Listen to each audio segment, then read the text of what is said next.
meeting of the Region 12 Board of Education to order. Thank you all for coming.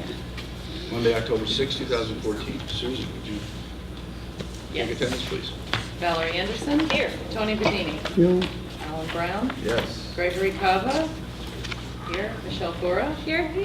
Emily Hibbert. Here. James Hirschfield. Yes. Kelly Lott. Here. Jennifer Cody. Here. Michael Sinatra. Here. Here. I am here. Peter Tagley. All right, we're all here, except Greg, who was here, but I guess he couldn't. He had some kind of planning and zoning meeting at Roxbury. All right, Dr. Cosentino is not present tonight. She's out of town. Taking her place in her stead tonight is Teresa DeVita, so thank you. All right, item 2 on our agenda, opportunity for public to comment on agenda items. Is there anyone who would like to address us? All right, seeing no one, then I'll move on to the consent agenda. Is there anyone who wishes to remove anything from the consent agenda or discuss it? Seeing no one, then the items of the consent agenda are approved. Report of the chair. I just wanted to thank... Sir, Oh, I'm sorry. Quick. Field trips, there was some conversation about what happened to the Italian or something. Are we, Oh, Spanish and French trips? that's later, a separate item, but did something These are consent? items that we had discussed previously. Okay. Okay, right. So the Mystic already happened? No, it hasn't. Yes, it has. No, No, it will. October 9th. Soon. No, this is a planned trip. Day after tomorrow. Sorry. Okay. If you want to discuss it, we can. No, Okay. thank you. Okay, then the items on the consent agenda are approved. On the report of the chair, I just wanted to thank Dr. Cosentino for hosting a board retreat with Mr. Brito's assistance, facilitating the board in getting together and becoming more personal with each other, speaking to each other plainly, and which is good. I think it's only healthy for an organization to do that. So I appreciate your help on that. All right, turning it over then to the superintendent's report. Mr. Brito. Good evening. First, I would like to share the correspondence that we received was from ASAP, and they were grateful for the $15,000 contribution, and they articulated that they appreciate the use of the buildings, and they appreciate offering opportunities to students to enrich student experiences in Region 12. Can I just comment on that for a second? before you Sure. go on? I think it should be said by the board that I think the board recognizes that ASAP does a tremendous job and provides a tremendous resource for our region. And we're very lucky to have them, fortunate to have them. Go ahead, I'm sorry. I would like to just go over the appointments. Newly hired Cassandra Moreau is the new grade 5 teacher, and we were able to offer a transition period between Betty Lyston and Cassandra. We're very excited to have Cassandra on board. We also have Caitlin Higa, the paraprofessional at Booth Free School, and she is replacing Colleen Sarah. You see under the next item the resignation of Colleen Sarah, who was a paraprofessional, at Booth Free School. Also at Booth Free School, we have Amy Cavella, now in grade 5. She is a student teacher. We did have her placed at the school already, and she has stepped in to replace Carrie Snowden currently. Any questions? Next on the agenda, we do have a presentation for you. There's a proposal for a trip to Madrid, Spain. And I see in the audience Michael Nolan and Alicia Ignara and Heidi Adele, all from the World Language Department. And so now would be an opportunity for you to talk about this opportunity. Welcome.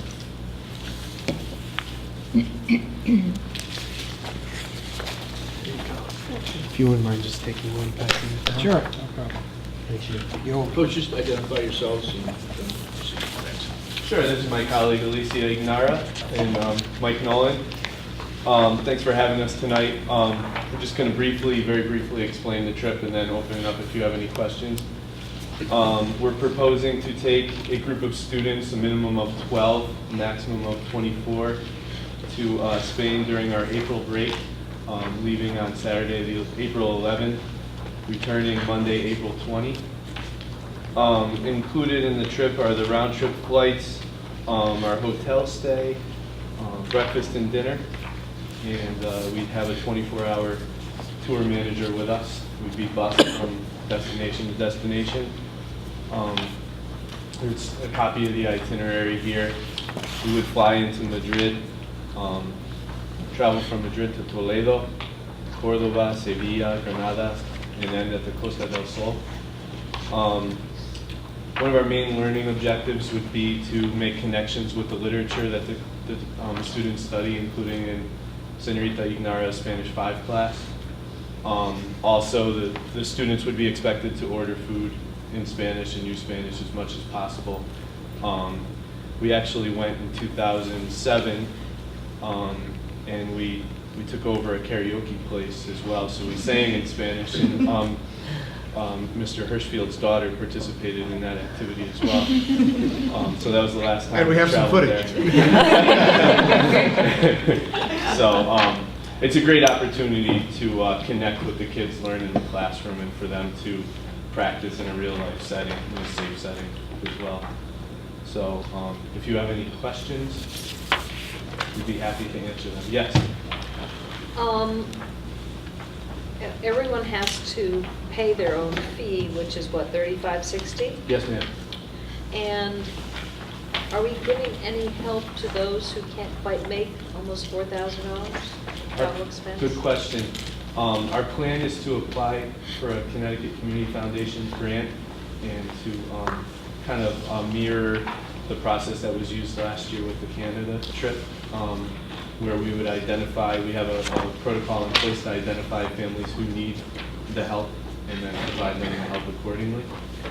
So in addition, the ACES Travel Company has a functionality where you can make your own, each student can make their own web page, and they can post a video talking about why they want to go on the trip, and they can share it with their Facebook friends and solicit funds that way.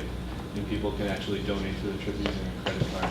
Good. So in addition to any other fundraisers that we've already planned some. Okay, Peter? Has the board ever discussed setting up a fund during its budgetary process to help underwrite student ventures and other, Foreign travel? well, foreign travel? No, not that I know. Okay.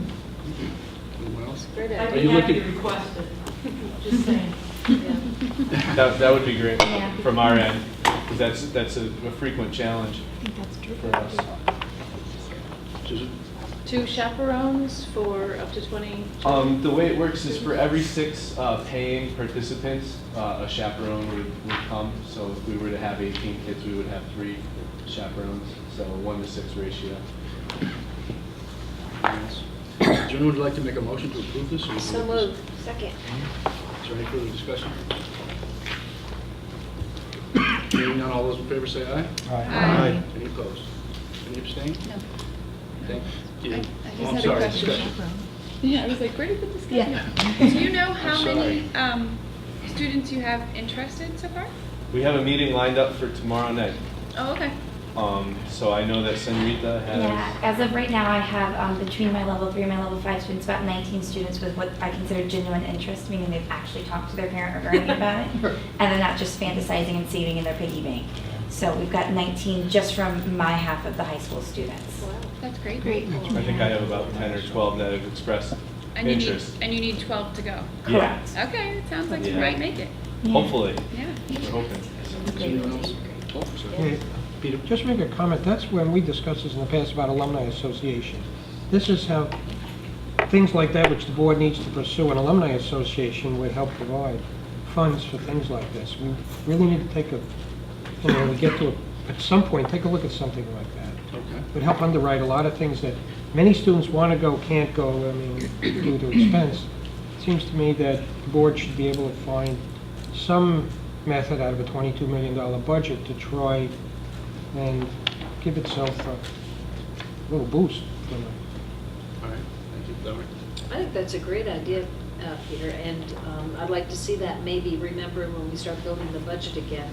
Because wouldn't it be great if we could advertise ourselves to a larger community as people who regularly have these great trips, this great enrichment, and that we do give fairly reasonable scholarship support. I mean, I think that'd be wonderful.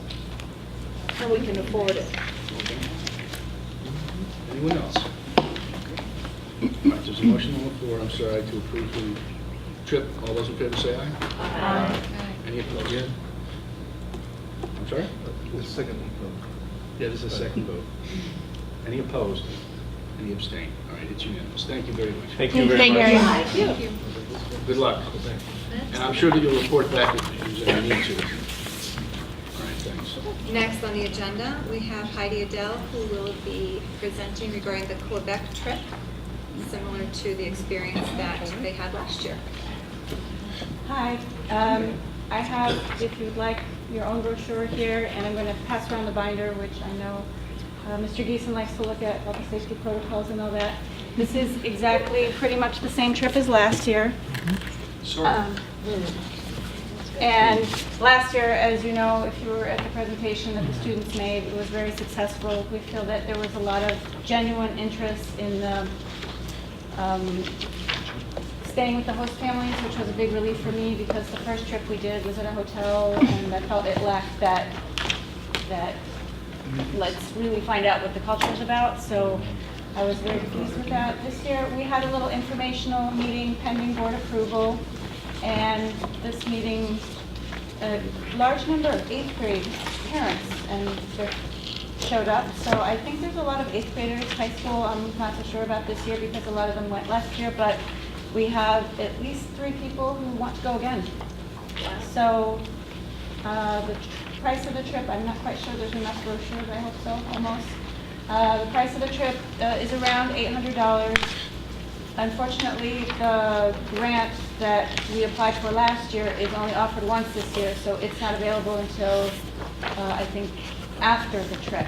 But we do have a little bit of scholarship money set aside, and we try to fundraise with the families. And this year, the Chroma Tours company also has the same fundraising software available for the students and a lot more information. So I'm hoping to get more parents on board helping out with the fundraising. So, How many students do you expect to take, or well, any idea? we made it clear that we need at least 20 by October 15th. Maybe we'll extend it one time, but last year, you know, we kept extending it, and And we right now you have barely 3? got 20, you know, by December or by November. So we're going to extend it really until mid, you know, maybe the end of October. And if we don't have 20 by that point, we'll wait till next year. Yes. Because Okay. unlike the other trip, this trip, the size of the bus is important, and the more kids you have in the bus, the better the price is. So, you know, if we can wait a year and it's the 8th graders and they'll be here next year, that's fine. I want to keep the interest alive. I'd like to go every year, and I know the now 8th graders, you know, last year were very disappointed that they couldn't go. So putting it out there, we'll see, and, you know, of course we'll go. We love it. All right. Any questions? No? Yeah. Oh, I'm sorry, Dawn.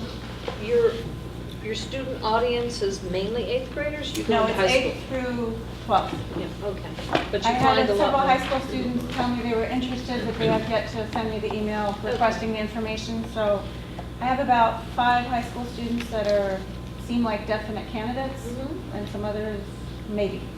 But the 8th graders this year, there's really a large number of them who seem very sincerely interested in going.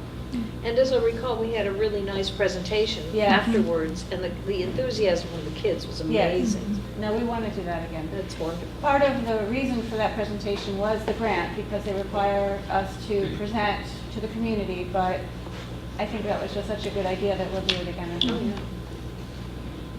So Yes. moved. Is there a motion? What is your motion, Dawn? To give approval to the proposed Quebec trip for February 2015. Second?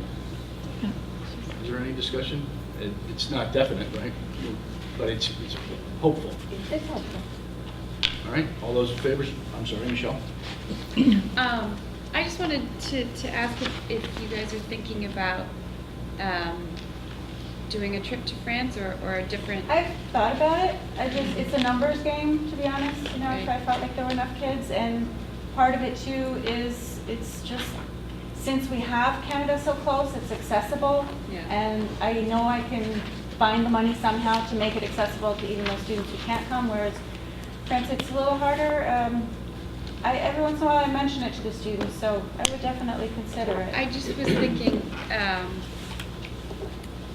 that the maybe like once every 4 years Yeah. a trip to France, and then Quebec is a really nice, short, little, smaller one for the gap years, Right, in I was between thinking years. like every other year. Every other you know, year, we'll- yeah. Because I think if you go every year, you'll eventually Also, not if it's a similar be- trip, then, you know, we, one year we proposed Montreal and that almost worked.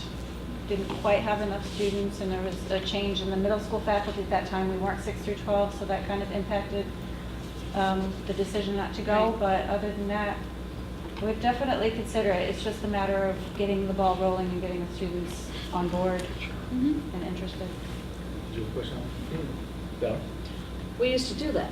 Yes. My daughter went on one, stayed with families, just absolute lifetime good Yes. friends. It was a great experience. It was That's- through CIE, the council. Oh, you did that? Okay. The council, I'll I have think to it look was. into that. A few years ago, Yale University used to set up, a city in France, they would set up an exchange with them. And right when, I was really gearing up to find our Dreams partnership, Mhm. they disbanded the Center for Teaching French at Yale. Oh. For, at least that portion that helped high school teachers. So I'm hoping to find a school that I can find a good connection with so that we can do that kind of program because it's authentic and I like that. But in the meantime, yes. You know, Waiting for the students to push it. CCSU has great travel programs. CCSU? I mean, granted, it's a college, but I don't know, maybe there's a good link up there because that would be so phenomenal, yet again, Yeah. wonderful for our students to take advantage of. I told the high school students this week that, if, depending on what happened with the Quebec trip, we should consider maybe going to France next year for those of them who are juniors, but to get them That'd be going. awesome. Yeah. So I'll let you know. Thank you. Thank you. All right. Anything else? All right, there's a motion on the floor that's been seconded. Is there any further discussion? All those in favor say aye. Aye. All those, any opposed? Abstained. All right, it's unanimous. Thank you. Thank Good you. luck. Thank you. All right, continue. Science scores. What do we see on the handout?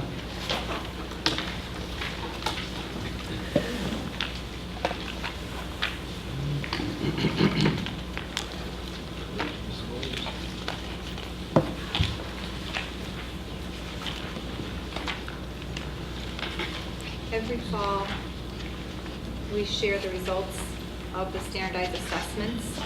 This year, we only have the science for CMT, grades 5 and 8, and capped grade 10 for science, as we did not participate in the CMT and cap for math and English language arts because we participated in the SBAC field test. So I did put together a packet for you. Just to go over the table of contents, there is an introduction specifically to the science, CMT, and CAPT. You'll be able to see the results for percentage at and above goal by district and by school. And you'll be able to see the performance level for each of the 5 performance levels. And there'll be a comparison for DERG C and longitudinal results and some good news when we compare ourselves to DERG B. You want a copy? It's right there. What is the call? Oh, did you have a call? Thank you very much. Oh, it's 50.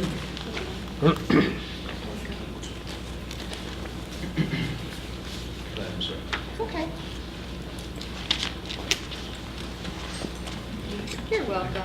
So just to reiterate, this assessment was administered in March of 2014, and the CMT science was added in 2008 and does assess life science, physical science, earth science, and scientific inquiry in grades 5 and 8 only.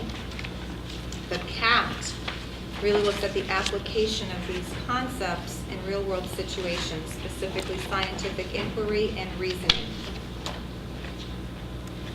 And that is only in grade 10. Page 4, you can see for grade 5, grade 8, and grade 10, the actual science results. And directly underneath it were the state averages for each of those grade levels. Then underneath that, it's broken down by school.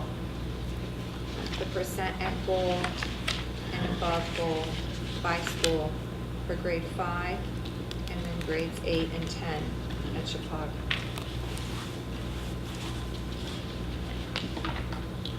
This is the test administered when? In March.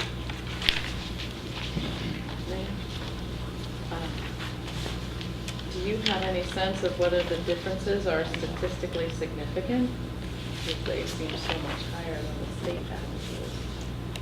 The state averages certainly take a look at all 5th grade students, all 8th grade students throughout the state. Right. We are known for having the greatest gap as far as students who do not perform well, who come from certain categories, minorities, free and reduced lunch, compared to the other students. So Connecticut is known for having a tremendous gap, and that average does bring down overall for the state, yes. We are above the state average for all grade levels, significantly above. But it's a concern across the state for a lot of districts. Maybe I'm being premature, you might be getting into this, but why do we do so well in grade 8 and not 10? Had that anything to do with the propensity of high school kids not to take certain science classes because they had choice? And or is it because of the remnants of block schedule? I don't have a definitive answer for that, but you'll be able to see longitudinal those results, and then we definitely do have a plan in place. Kim has looked at these results. She's got objectives and goals to assist the science department at her school to raise the results for future students. And I think in the past, in all honesty, when you had the English language arts, you had the reading, you had the writing, and you had the math, there tended to be more focus on math and reading, right? So the science, I don't think, stood out as much. Now we don't have those results this year, and we're really focusing on how can we improve? How can we help students improve? So on page 5, it's a performance level summary because there are 5 different categories from below basic to advanced. So in the circle graph, the aqua blue and the dark blue make up the percentage that are at and above goal. So you have those results for 5th grade, for 8th grade, and for 10th grade. One thing to make special note of is that in 10th grade, that is the largest percentage at advanced when compared to the advanced percentage for the other grades.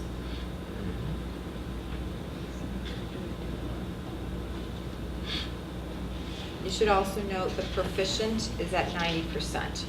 So we need to move, a lot of the students that end up in the green area, we need to assist to get them to the goal area.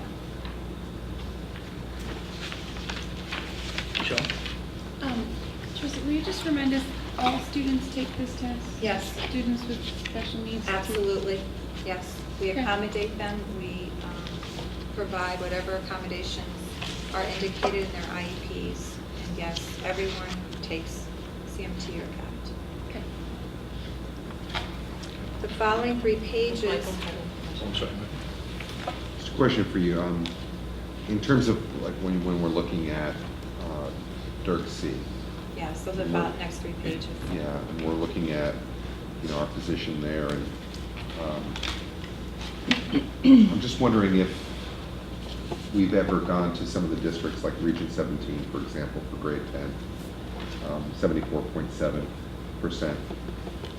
I'm not interested in someone who's, outperforming us by 1 or 2 percentage points, but that's a very dramatic outperformance. And I'm just wondering if it would serve us well to send a team, teachers, administrators, to see what Region 17 is doing. Good suggestion. You might have. Last year. I'm Did it sorry, last year. We have some Each year, input. we pick the top 3 in the Durham, and we send a team out to those schools and compare notes. And that's one of the many pieces of information that goes into the formation of high goals. Okay. Did you find that useful? to be perfectly honest with you, that don't do a lot of things differently than we. Okay. I think we need to focus on our own kids, but Right. it would be irresponsible not to try to collect that data Sure. and have those experiences. Well, I appreciate that you made the effort already. Well, I get to answer you this way instead of the other. Like we've said, we're really making significant strides to impact those results at the 10th grade level. I mean, I did bring this binder that has capped materials. You could certainly take a look because I set up a table of contents with sections, met with the teachers, the science department, to go over the contents here so that we really can have a purposeful plan to assist and make sure that if there are any gaps, that we are able to close those gaps for students. I mean, we did change the schedule. Valerie had asked that question. Last year was the first year that was implemented, so we are definitely trying to impact and making sure that the students are taking it seriously in 10th grade as well. And as you heard from Kim, they've done a site visit to try to gather information. Well, and to just follow up on that point about changing the schedule, I would expect, and I'm sure you're planning, that the effect of that is really a few years out. Right, that we need a consistency to happen, and it doesn't happen overnight. And we realize that, but we are definitely working very hard to reduce this particular trend. Well, the good news is that the 8th grade is doing so very, very well.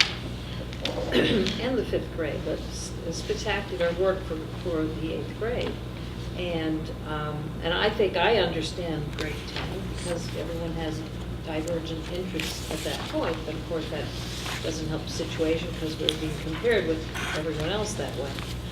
And particularly our elementary schools, Burnham and Booth, have done excellent work.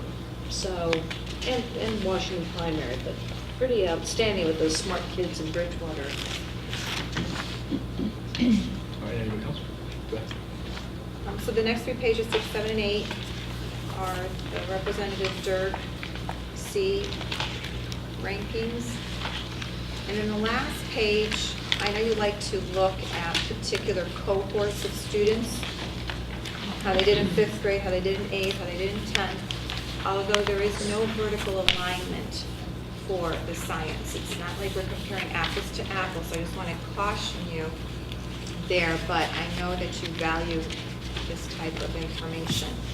And finally, I always search to compare ourselves to even DIRG A and B, which are 12th year communities, and we do have 7 districts that the 8th grade did outperform in DIRG B. So I did list those to go along the lines of what Valerie said. So definitely congratulate them for all of their hard work, and we want that to continue as they go to high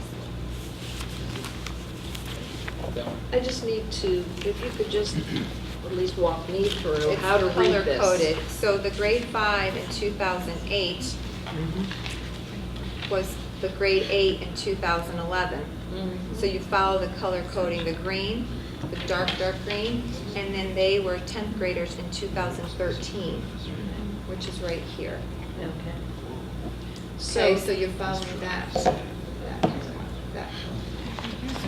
So wherever I could find a match, so the 2011 5th graders were the 8th graders that took this assessment in 2014, so that you could see as a cohort group how they did throughout their experience in the district. So, they're 20. So, Yeah, it's all- it seems to me that, I don't know. So, Okay, all right. 8th grade, yeah, yeah. Kelly?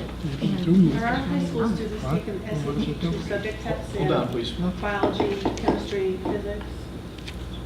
Could you start again? There are high school students taking SAT 2 subject tests in biology, chemistry, and physics. And if they are they lining up with this, or are they avoiding it Well, because they're- we're not really up there with the school? Those are good questions. There was a change in the way that the science courses were offered, the sequence of those science courses. So we did spend a lot of time last year looking at the state, looking at CAPT results in particular, to see what their sequence of programs were. So we made adjustments that made sense to the science teachers, and that was fully implemented this year.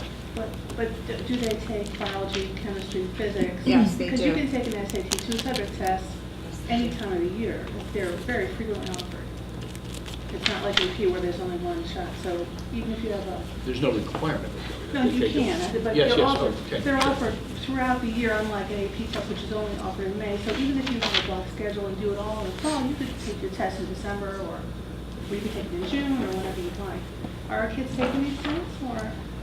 Not as many as we would like. I think we're The trying to SAT. get them to, but I don't know what the percentage is that. She's asking the percentage of students that will that take the SAT. The SAT 2 in science classes, in I science couldn't tell you subjects. the percentage offhand, but we do have a great deal of students that take the content area test. More and more competitive schools are asking that students do that, and Right. our students are. Right. Yeah, I'm wondering if our SAT 2 subject test scores in biology, chemistry, and physics align with these scores, these 10th grade scores, or whether they're better Oh, or? absolutely not. No, they're very different tests. Comparing the CMT to the CAP to the SAT is comparing apples, oranges, and kumquats. Well, They're all different. I guess what I'm looking for is if we have students taking the SAT 2 subject test in sciences and they're doing well on them, then I wouldn't worry about this Right. score. If we don't have that happening, then I'd be more concerned. Or if the SAT 2 subject test scores in subject areas in science are similar, I'd be worried. So I'm just looking for That's information. something for us to definitely investigate. I'm just wondering, is the state planning on doing away with the science CAP and the science CMT? Well, as we speak, there are lots of different committees that the state did put together to look at science assessments, to look at next generation science standards, because we are still following the Connecticut framework for science, which is different than the national standards that are out there. So my hope is that this school year, we will hear definitively whether we are shifting our standards and what will happen with the assessments. For this year in the spring, 2015, we are still administering the CMT and CAPT in science. The state has definitely indicated that. Michelle? I was looking at the cohorts and the differences going between 8th and 10th. And it appears, that each year there's this drop. And then I look at the breakdown of the 10th, and there's this growth at an enlarging portion of the pie of the advanced. So I'm wondering about in high school, clearly there's growth on some tracks of science, but not all our students are maybe taking, what are they, I don't know exactly what's going on, but clearly a lot of students learned a lot in that 9th and the first half of 10th grade. And I don't know what the other students are doing. Are they not being exposed? Is their curriculum vastly different than what the students who scored at the advanced? Because it's a bizarre dichotomy going on there with growth from 5th to 8th to 10th for the advanced students and a decline. Too many students moved from gold to proficient. There was a disconnect in the sequence of the courses, but we have rectified that. So we are, I would almost bet money that you're going to see a significant improvement this year because everything is now in place. We have really looked at all the data, searched and searched, and if we hit a dead end, we just kept going and kept going. So the supports are in place, the communication is there, we're very clear on what's expected, and we're making sure that the students also understand that before March. So forgive me if I'm asking because I'm trying to understand all of this. But I'm seeing here on page 7 that Mansfield is number 1 with 92.2 in 8th grade. But in 10th grade, they're not even on the... So that must be because they must be a K-8 school. See, that happens. Okay, There are so- schools that drop off. So you'll see the font is smaller font for the 5th grade because there's so many more places. But then they kind of blend into other districts, and so it's not a correlation much. Because, again, I was looking too, so I see, Tolland, which is 3rd and 8th grade with Right. 88.2, but then in Right. 10th grade, they go down to 69. So, I mean, we have drastic, but it seems to me that there are a lot of them that have Yes, that if you large look at the state discrepancy. average, Right. the lowest is for science in 10th grade. Mhm. Significant, I mean, I think it's like 40-something%. In Canton as well, I mean, Yeah. there's a big difference in their testing too between 8th and 10th, so. But March was the first iteration of this test. No, it happens every year. And you've always received the information, however, with math and reading being probably the bigger focus areas. I'm not saying it was overlooked, I'm just saying I don't think there was as much focus given to it. Now, it's the one assessment that we have results for, so we are definitely picking it apart because we do not want to continue this trend. Okay. Questions? Kelly? I think it's an interesting discussion to have about our science program, and it feeds into our overall discussion about what kind of school are we going forward, and how we communicate that to the wider community. Because in some of the schools that are high performing in 10th grade in the science curriculum, or in the science test, they have an expectation that their students will take the college prep curriculum of 4 years of science. And that will include the 3 core science, biology, chemistry, and physics. That is just an expectation that a lot of the schools that have these high scores in 10th grade. If we don't have that expectation, if we give our students the opportunity to take another level or alternative science courses, we may find that we will not score as well on these standardized tests of all kinds. And we have to say, well, we're sort of offering a college prep curriculum for, but not as maybe as rigorous, with not maybe as rigorous an expectation as some of the other school systems. Okay, your point is well taken, and our students do take those core science courses, and this assessment is administered in the spring of 10th grade. So it's really before their 2nd year of high school is completed. So we, again, have come together to make sure that where there are gaps, that we are closing those gaps. Although some schools are even pushing some of it down to 8th grade, as you know, and so they can take more advanced placement in junior and senior year. So we just need to find out where we are science-wise and make sure that we want to offer the curriculum we want to offer. Right, and it's a concern throughout the state. It's definitely a concern throughout the state, and so we shall see the direction that they take with all these committees that they have now. I don't think the top schools will switch from the classic basic college prep expectations though. Biology, chemistry, physics. Anything else? Thank you. Okay. All right. Thank you. At this time, we do have some guests with us who will be. Yes. I'm so sorry, but I just want to bring under your report, I guess, the great letter that the first selectman of the 3 towns wrote to various newspapers. I have a copy of the one that was in, I guess it's the Spectrum, and it's great.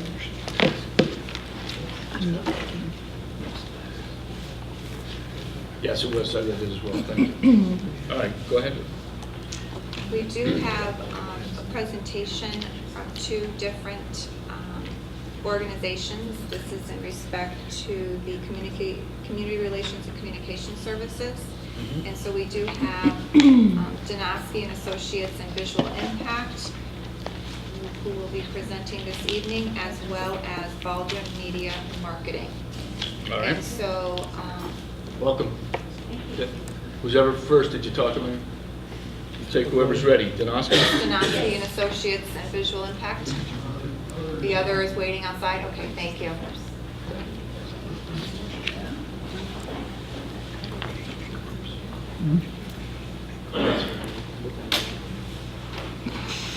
Welcome. Come on in.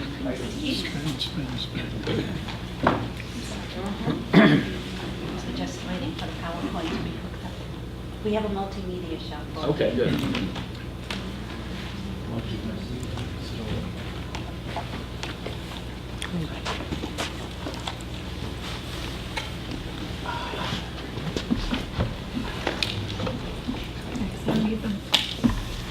I need my reading glasses.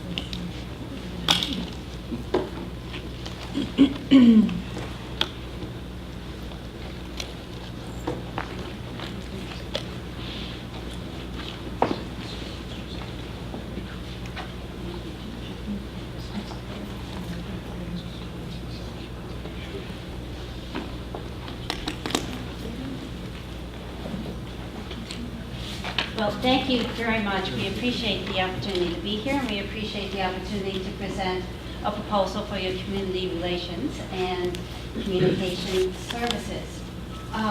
What we have today is the expertise of two firms that are coming together. Donosky and Associates. I'm Sharon Donosky, president and founder of Donosky and Associates and Visual Impact. Donosky and Associates is a full-service firm to nonprofit organizations. We specialize in things from building boards, strategic planning, marketing communications, branding, as well as fundraising and public relations. And I would like to turn it over to David and Bill to talk a little bit about Visual Impact. Sure. Hi, my name is David Clark, and I'm the Vice President at Visual Impact and Creative Director.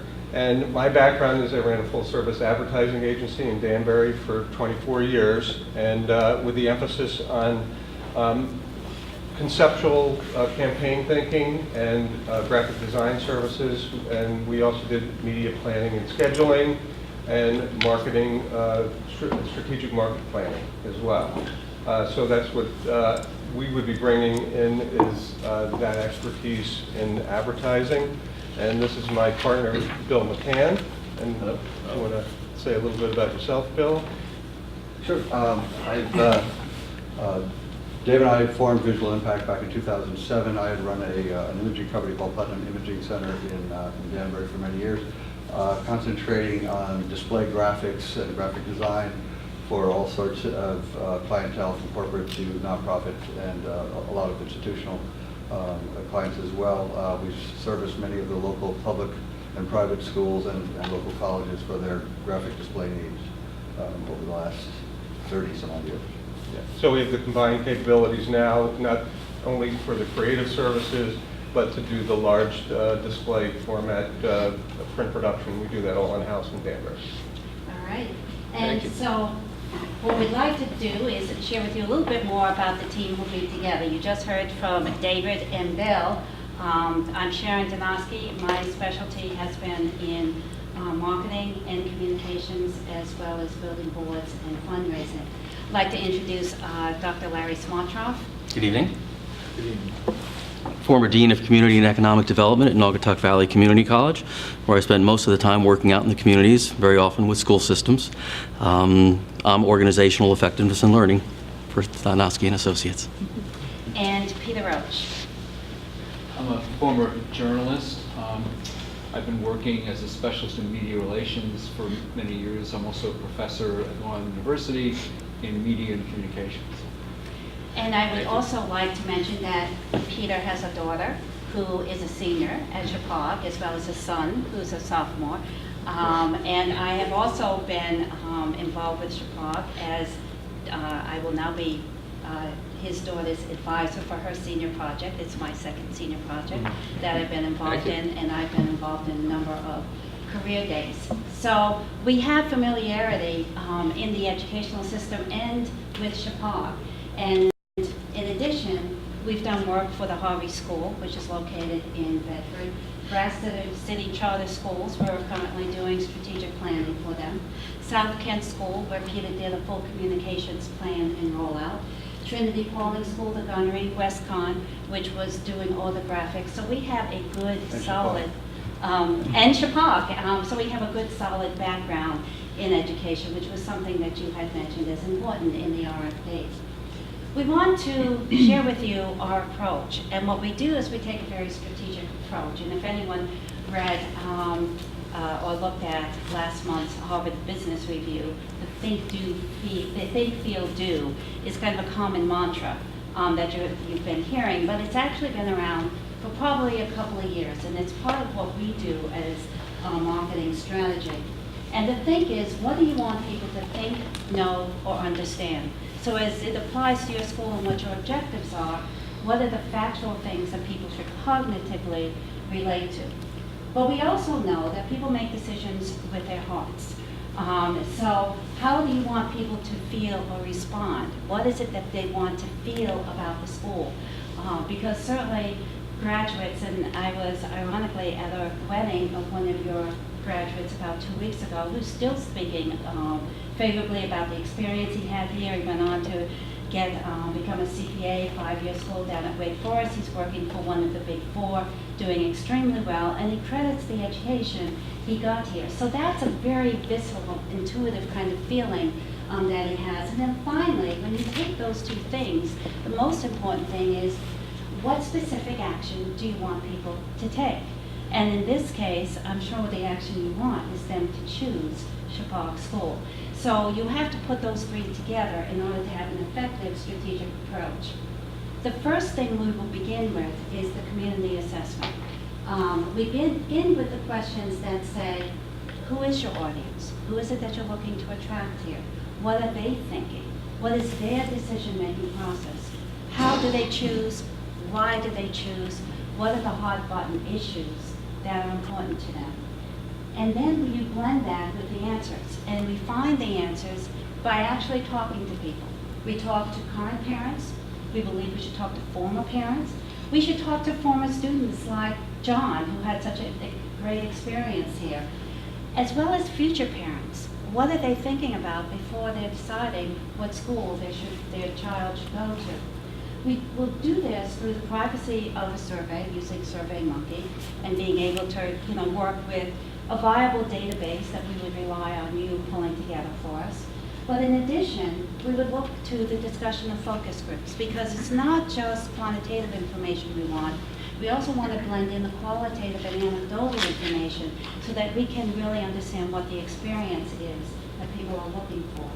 And then the gathering of information points that really lead to a clear direction. And that clear direction is the direction that you want to have. We would have a conversation with you so we can better understand exactly what your objectives are in this. We know that you want to bring more people, but we want more details of really how that is. And so then we frame the community assessment in order to pull that together.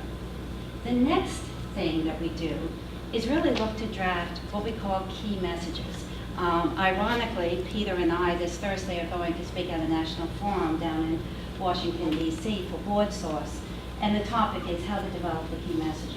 So key messages are absolutely critical, and what key messages are is a term used to describe how you talk to people, about who you are and why you exist as an organization or as a school.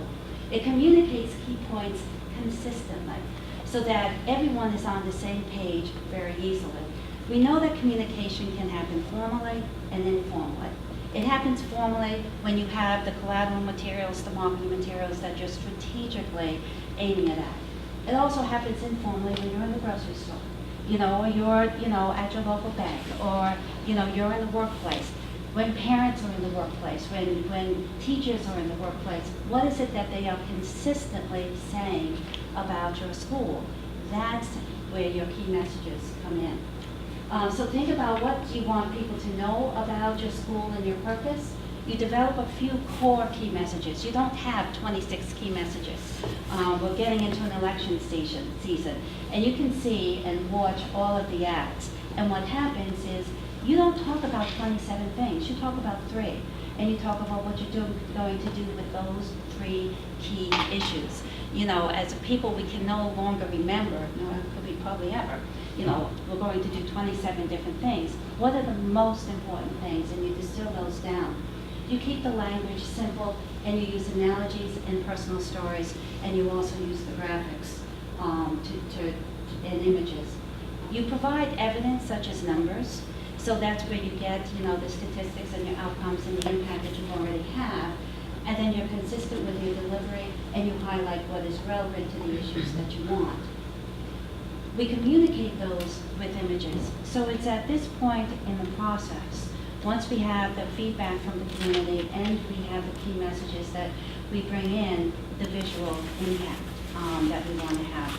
So at this point, visual impact will start developing what some of the images are that we will be forming with the key messages. The other thing that you talked about is really wanting to understand your current communications and training and what's going in there. To do that, we will perform a communications audit. Peter has performed a number of those, including one very extensive one for New Milford Hospital as well as South Kent School. And what we do in a communications audit is a systematic method to identify the strengths and weaknesses of your communications. What do your audiences know? How are they getting their information? How are they understanding the information?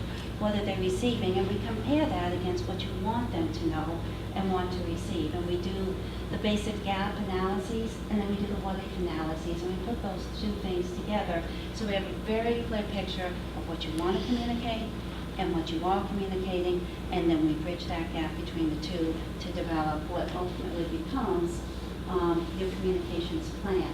So the community assessment, what they want, with the key messages, what you offer, and the communications audit, the best ways to say it, equals your communications plan.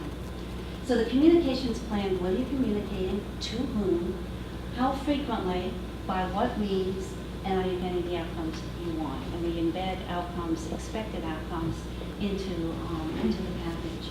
And so you can have all kinds of different ways of communicating, from whether or not you're sending out texts, or the work at Bethel High School, or you're doing email marketing, or you're imaging or sending brochures. We'll put that all together in the communications plan.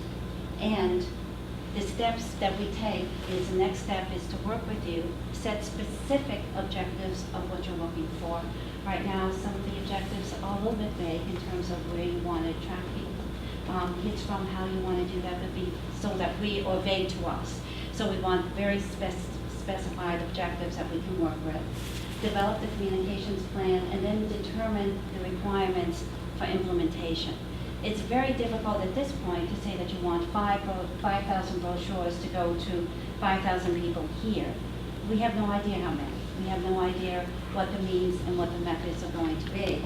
So the future follow-up step is to set the implementations, to implement the plan, and then measure the results. What we're presenting to you tonight takes you through steps the first 1 through 3, and what we would do going forward would be the next. So that's basically what we would do, and we now thank you and offer the opportunity for questions. Thank you. Is there any questions? Valerie, I'm sorry. What have you done for Shippog so far? In your cover letter, there was mention made. I can speak to that. Bill again. We've just been doing some, all of the framed pieces that you see of student life going on are things that we've been producing. I think they've been installed at school, but we've been doing we've sold the frames and done the prints. The large banner in the foyer area with the school drawing on it that you see as you enter school. I've actually brought with me a retractable banner stand for Debbie. Is Debbie here? That I could also show you, but that's what we've been doing up to this point for Shippog. Mostly decor-oriented, community spirit type of graphics. Thank you. Anything else? What? What are going to helping us find our brand and our brand messaging? I'm sorry, what's the What question? will go into helping us find our brand, identify our brand and our brand messaging? What's going to help you identify your brand is, number one, understanding what your objectives are. So that's the first step. The second is understanding what the community currently thinks about, because that's a community assessment. And the third is developing the key messages from them. So that's the process that we go through that helps you ultimately create your brand. Yes. What is I'm seeing from your future follow-up, I know one of the things we discussed, we had a brochure that needed a more of a professional aspect to it, and because I heard you mention printing up 5,000 brochures, and we'll get to that. But in addition to hard collateral, What is your sense of our end goal in this relationship? In other words, some of the questions you're asking, we have reasonably vague but clear understandings of already. In other words, the whole communications assessment, the gap, you'll find the gap will be easy to spot. It's rather large. So that's not going to be tricky. You're not going to have to wrestle with us as to what our failings are or our mis-targeting in our communications, because we, at this point, have very little structured communication beyond, obviously, our in-school community, parents and students, things like that. We're talking about, obviously, beyond that into the greater 3 towns and even into the region and the state.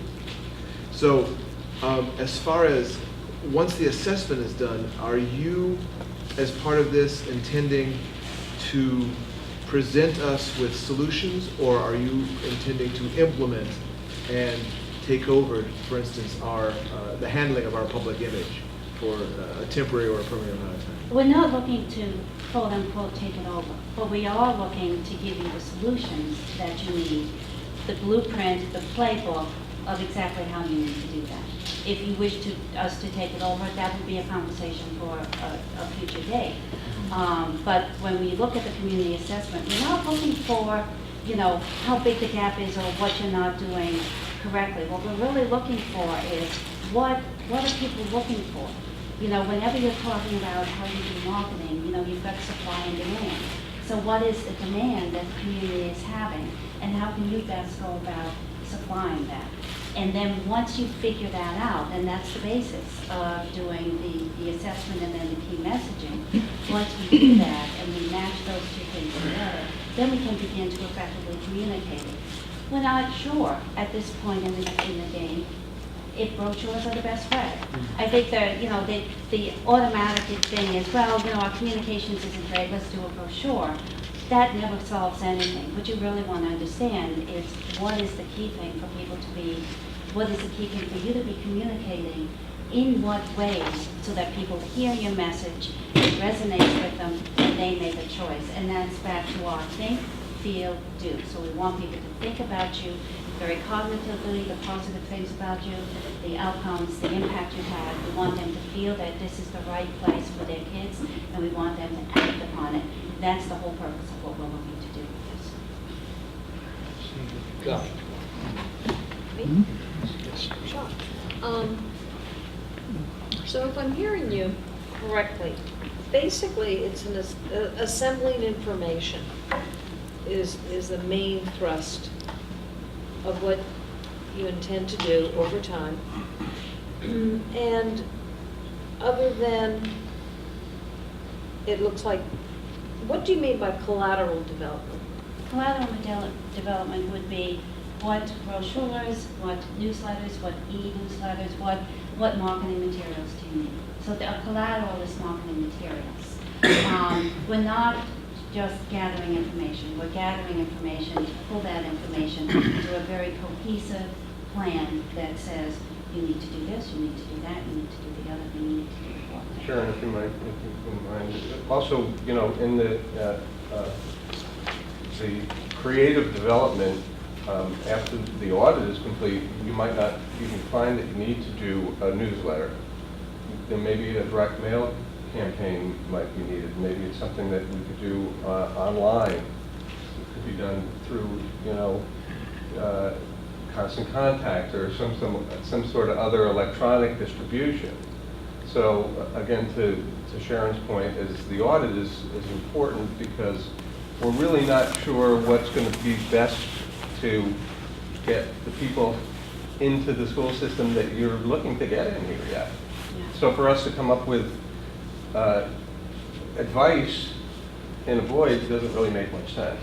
And if I might just continue for just a moment, would part of what you do, the one thing I didn't hear is press relations. And we do have coverage of the school, of our meetings occasionally, and very well.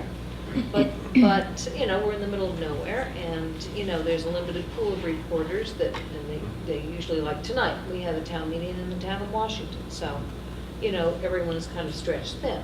But I find that I personally think the occasional press release or conversation with our local press, who really are wonderful, and usually they're weekly papers, are, I think, essential.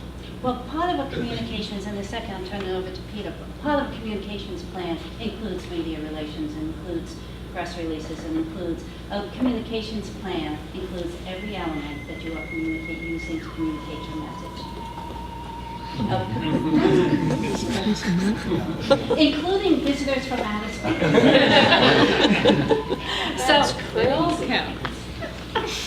So I'm going to let Peter talk to media relations, because he's done some very effective work with other groups like this. I've worked a lot with New Milford Hospital, which had some really serious sort of negative media issues at one point.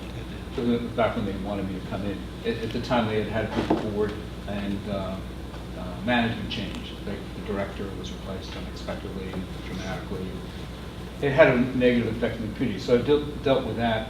South Kent School had a lot of issues. Like, for one thing, people didn't even know it was there. It was like it was invisible. One thing I convinced them to do, I didn't even notice on Route 7 now there's a sign that says South Kent School, little Connecticut sort of green sign. That was the first thing I made them do. I said, I lived in Sherman, and people, I said, well, do you know South Kent School? And they go, no. I said, well, it's right up the road, and a lot of people go there from Sherman. And it's a really excellent school for some purposes, you know. You might like it, but it's up the road, you know. So that road sign was a big communications, really sophisticated communications device.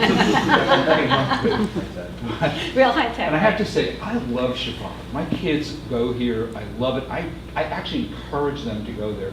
They would have preferred, because we were in Sherman, to go with most of their friends to New Milford or maybe in Fairfield. And I said, you have an opportunity to go to a school that's like a private school right here, you know, with amazing facilities and a great reputation. And they had no interest in that at all. But they did come here.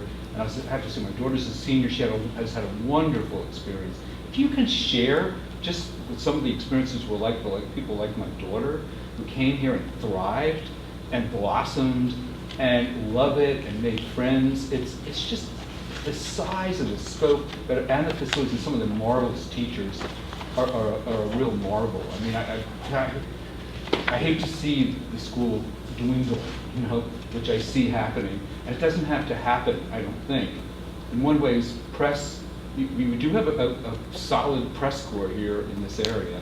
And they are reachable, and the Cummings and other people love the Chapala, and they love the sports, and they love that, you know, they get right. They're like your best booster that's also can write for a wide audience. So, and it doesn't cost that much really to reach out to these. But all I'm saying is we have a great opportunity here. But as you can see, and I think someone already said it, we don't really have anything going on.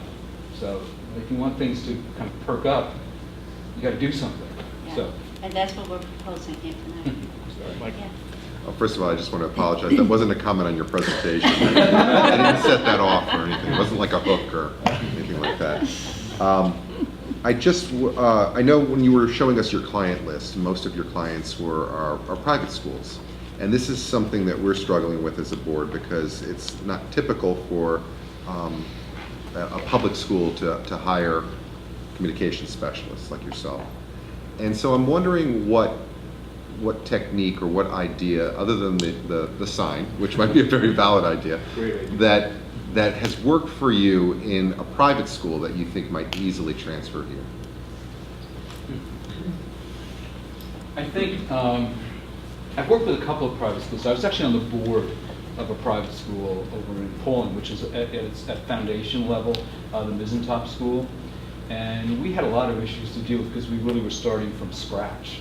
And the school's done well, but some of the communications devices obviously these days you have so many wonderful electronic ways to reach out to people. So we immediately bypassed paper and pencil and, you know, graphics the old-fashioned way, and went right to the more modern electronic digital communications. And I was involved with working with the website.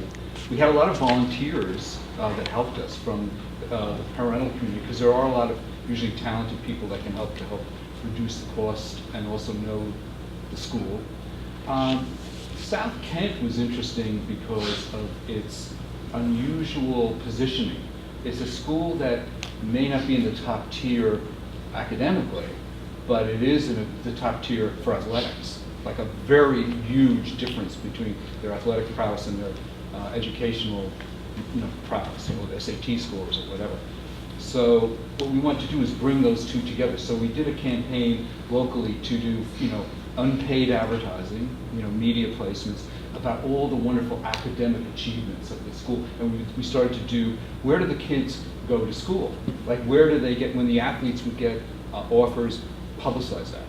From great schools. When the kids won academic scholarships and awards and got into college, publicize those. I know that's done pretty commonly, but And one of the things, actually, it reminds me, the Harvey School found that printing out a magazine about the school once a year and sending it to the alumni and the alumni parents was very effective in helping to convince other parents and other kids to go to the school. So they actually use kind of an old-fashioned, as we said before, but still, print media is still something you need to consider. So they found that was extremely effective because the kids talk to each other, and then they have siblings, and then they have friends, and they have so forth. So they found that was a very effective way of doing the communication. I was going to say, the other thing we used, particularly at South Kent, was events, concerts, guest artists would come in, kind of to elevate the impression of the school as a cultural hub, and also to show people where it was, and have food that people might come, even if they didn't want to see the school, they might come and get something to eat, like at a harvest festival, and have cider and donuts. So I think, you need to hire us for more of these ideas. Well, I think that's kind of the bent here is that it's more perhaps public relations management and image consulting and image heightening implementation that we're looking for, more than specific advertising to a specific sales to resident or non-resident student applications. It's more as enrollment. I think it's more in terms of some of the things we were talking about in terms of increasing awareness and perception and reestablishing a reputation that was somewhat more loudly heard statewide in the past 10 years than it is now, and correcting also within the community some of the what I've noticed in my time on the board, some misunderstandings or misconceptions about the school that might help to have that kind of almost boosterism to it. And I think it's important to note that there is no one magic bullet.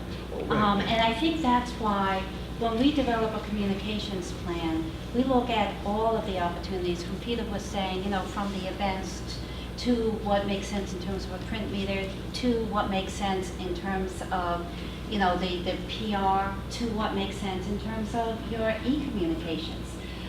We also need to develop that within a reasonable budget. And I think that's one of the things that, we specialize working with nonprofits. That's what we work with. And we also specialize in working with smaller nonprofits who don't have a lot of budget and need to make sure that they are effectively communicating what they need to communicate. So that's our area of expertise, and we look at all of the different avenues.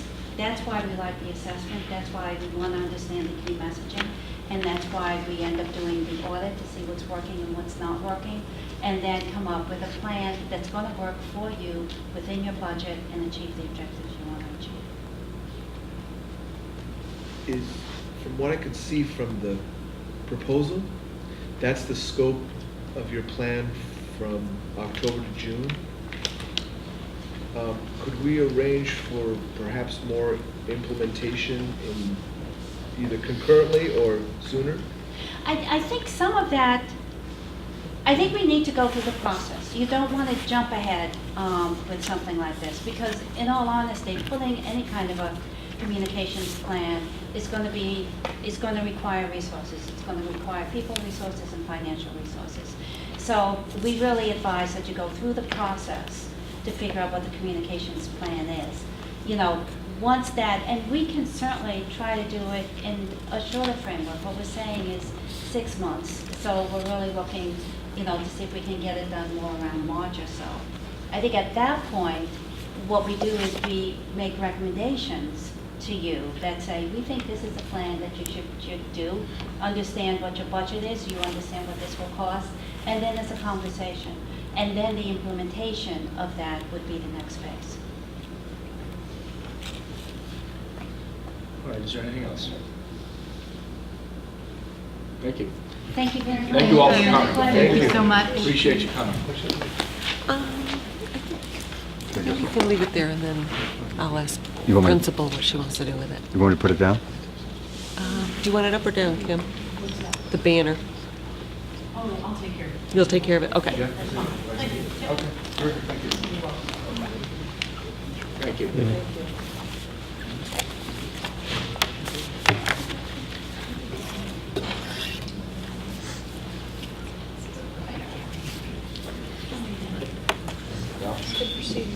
Yes, we're waiting for the next presenter. Yes, go ahead. Yes. So what are our next steps? I mean, after we hear the next presentation, executive session to discuss, or what would you like us to do? So it wouldn't be an executive, I'm sorry, 8.3. No, it wouldn't be done in executive. I don't know if it would be. It's contract, but that's okay, I don't mind, I just didn't know. It is under item 8.3 if the board wants to take some action. I was hoping it would be more impactful. Thank you.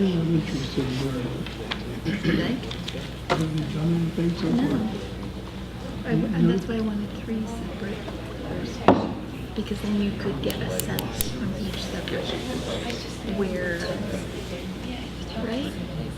Don't you think you would get a different letter from Mark Lang than you could agree? No, I agree.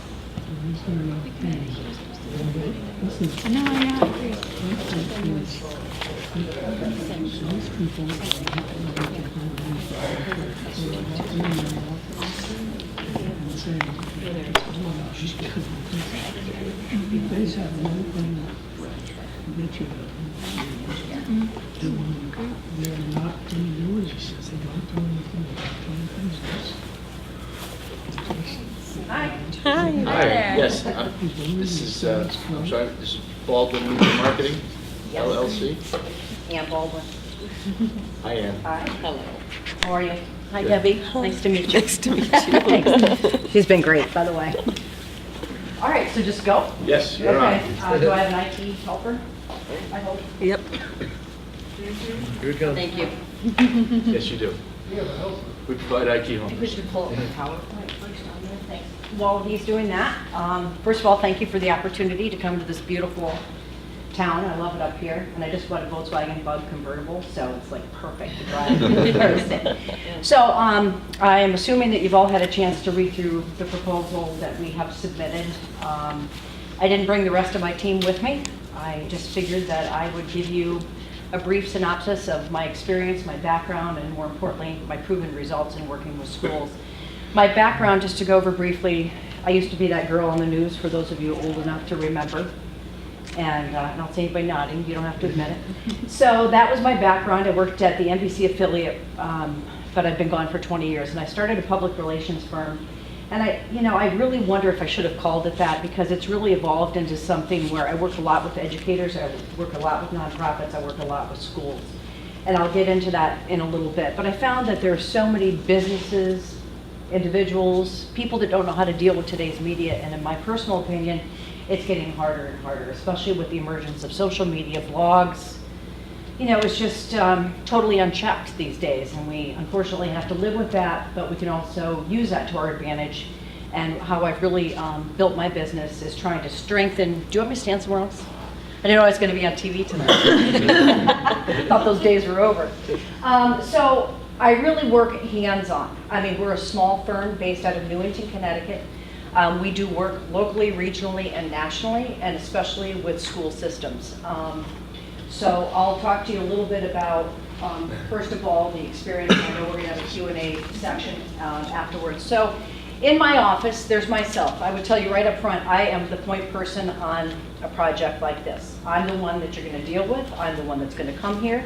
I'm the one when there are media interviews that is going to be by your side, helping you with your messages, seeing you through every step of the process. I don't pass you along to anybody. Now, we do have folks in my office under my guidance that will help post things to your YouTube channel if that's what you want us to do. Some of the media interviews and things. I noticed that you've got a great YouTube channel on your new website, which by the way is great. The only thing I see missing is your strategic plan, but I'm sure that's in the works, and probably this is going to be a component of that, I would hope. So they do the social media stuff. We manage Facebook pages for a lot of our clients. We look for content or ask for content to help post those things. We work with like the Connecticut Humane Society. We work with law firms. But again, my specialty has really become working with school systems in good times and in bad. I was working with Newtown when they were going from owner-operators to a bus company with Janet Robinson, the superintendent down there. That was a big deal. But from a public relations standpoint, we needed to communicate what was going on with that. We had community forums and things, and then fast forward, we all know what happened shortly after that. And that's one of those things that I'm available 24/7. I don't care if it's the middle of the night. I don't care if it's a Saturday morning. If something is happening and you need some help and assistance in dealing with communication, whether it's internal or external, and I'm not just talking about media here. Communication, it's not just about the media. It's about your constituents. It's about your parents. It's about your students. So for me, every step of the communication process is vital. And I really want to work with boards, and I want to work with whomever is part of that communication process, depending on the level. How do I advance it? Where do you go? Okay, so the bottom line is the media does have an agenda, and we all know that, so how do we deal with that? And that's where, over the 20 years that I've been in business doing this, I've had very strong media relationships. Plus, even if I don't have a relationship necessarily with somebody specifically at News 12, I know how the media operates. I know how these reporters think. I do my due diligence to find out what their agenda is. Who else are they talking to? What's the story that they're looking for? So that I can find all that out for you. We might have 5 minutes. We might have 5 days. Chances are we have 5 minutes. But better to kind of insulate ourselves and take that 5 minutes to better be prepared to respond to whatever the issue is. So that's really kind of my premise, yes. And I'm sorry, before you continue, can you tell us, articulate what you believe that our problem is? What did the RFP or what do you understand our issue to be that you're going to address for us? Well, I believe that your issues are very similar to, and I'll get into some of that, but if you want me to answer that off the top, I can. Why, do you think I'm off target? No. I would let it get to it. It's in your presentation somewhere, correct? Yes, Yes, well, it is. yes. I always correct people for interrupting, so I guess I interrupted. No, it's okay. But I can tell you right now, I don't have a strategic plan just for you here, because I don't know enough about you yet. I need to know who I'm going to work with, what your priorities are, because you can't do it all. You've got to bite off, in my opinion, you've got to bite off pieces of this, and then they start to take on a bigger life, if you will. So that's kind of how I get to this. So I think I'm annoying going off on little tangents, so I'll stop. So here's some of my experience. We're still with CAVE, Connecticut Association of Boards of Education. As a result of that relationship, have worked with schools all across the state, a number of superintendents, a number of boards, on both their internal communication and their external communication. What kind of tools are you using? What's your message? What is your target audience? I mean, a lot of these people face the same issues, to answer your question, that you do, and that's dwindling population. And you've got concerned citizens out there. You've got that vocal minority, if you will, that's always throwing things out there. So how do you kind of counter that and get your message out there unfiltered? Good step in the right direction sits right here at this camera that's rolling, is with your public access. So figuring out what other avenues you can do that. CASBO, work closely with them. CAPS, CAS. So as you can see, education is not foreign to me at all. So what is the process that we would go through in order to figure out what are your particular needs? I mean, I could easily go back to a template of something I've done for another school district, and I could just fill in the blanks, but I don't operate that way. I need to know a little bit about you, and it doesn't take, we don't have to study it, we don't have to focus group it, but we do need to have conversations. And I need input from you, from your folks, to find out exactly what is it that you're up against. How do people want to get their information here? What's working? What's not working? So we look at what you're doing currently. You updated your website. That's a big nugget. That's a big piece. So an internal audit of communications. What are the key issues? And also making sure that you are all on the same page with key messages, if you will. So that what you're saying, and you're saying, so there becomes some continuity. Because what I found one of the biggest disadvantages that boards create for themselves is that disconnect. I mean, you might not all be on the same page politically, you might not all be on the same page as far as a lot of things go, but you need to be on the same page when you're communicating because people could detect that dysfunction, if you will, and we don't want to let that happen. Key messages, communication opportunities. You know what, we don't wait for the people in the media to come to us. Let's figure out what stories you have here that are worth telling. I mean, in some of your stories, and I found with some of the schools I've worked with, what we think is a little local story that starts out in our small paper turns into national news. We had an underwater Monopoly game in Plainville, and we just got a great picture and little caption. It made it onto the Associated Press, and Kathy Binkowski, who was the superintendent at the time, said people were calling her from like Beijing, former students, saying that they saw it. So you just never know. These things can really be exciting, and that's the other thing. It creates an excitement. It creates an internal vibe that you're like, you feel like you're being heard. You feel like you're getting your message out there. And to me, I think that's the benefit of it. Developing a strategy. You know, people don't just go into, well, let's just wing it. Let's see what we got going on this month. What I like to do is put together like a blueprint. I mean, if you're gonna build a house, you know what you're gonna build, right? So what's happening in November that we can highlight? December, January, February, you know which things are coming up. What is it that we can kind of spin and make exciting, and what is it that we want to communicate? Now, in between those things, things are going to pop up, things are going to happen. So you want to be able to be fluid with that, but knowing kind of what your target events are. And the other thing is sometimes oversaturation. And people, one of the biggest things, what do you need a PR firm for? What do you need a communications firm for? You know, we can't afford this, we can't afford that, why are you spending money on this? Because in the end, it helps you not make money, but helps you make sense, and it helps you be a better community member to your constituents. I fully believe that. And I've got references on my sheet there, and I can provide you with more if you'd like that will testify to that. And then implementation of a strategy. And who am I going to be a direct connect with? Who's going to be my internal source that I can make sure that things are, you know, getting to me, that I'm getting things to them? How are things going to be approved and signed off on? Because the communication process, too, has to happen, like I said, in a lot of cases fairly quickly. There isn't a lot of time for a decision by committee, if you will. This is an example for East Granby Public Schools. I wanted to give you just a brief case study. So this is where they were having some internal conflict on their board. They were having some trouble, and I don't expect you to be able to read this, but this is where, you know, we had a couple of meetings with the board members, and we really came up with these key messages. So there's about 6 key messages, not 20, not 30, but everybody agreed to these, and this kind of was our template for what we were going to speak to and what we were going to get out there. We also created our own show with board members and the superintendent at Granby Public Access television station, in which I actually interviewed these folks, and we did great half-hour programs way before the budget about some of the programs and some of the students and some of the things that we wanted to showcase, and those were available on public access, those were available at the library, those were on their YouTube, those were on their website, so that people had access to that. I mean, as you can see, there's not a lot of people that sit in the seats at your board meetings, and I know that you televise your board meetings, but make it a little more interesting, perhaps. Make it a little bit more engaging.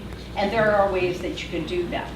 And I can help you with that as someone who worked in television. So that was a great tool for us. And also, and again, this was for East Granby, having the superintendent sit next to some of her board members in the board chair spoke volumes.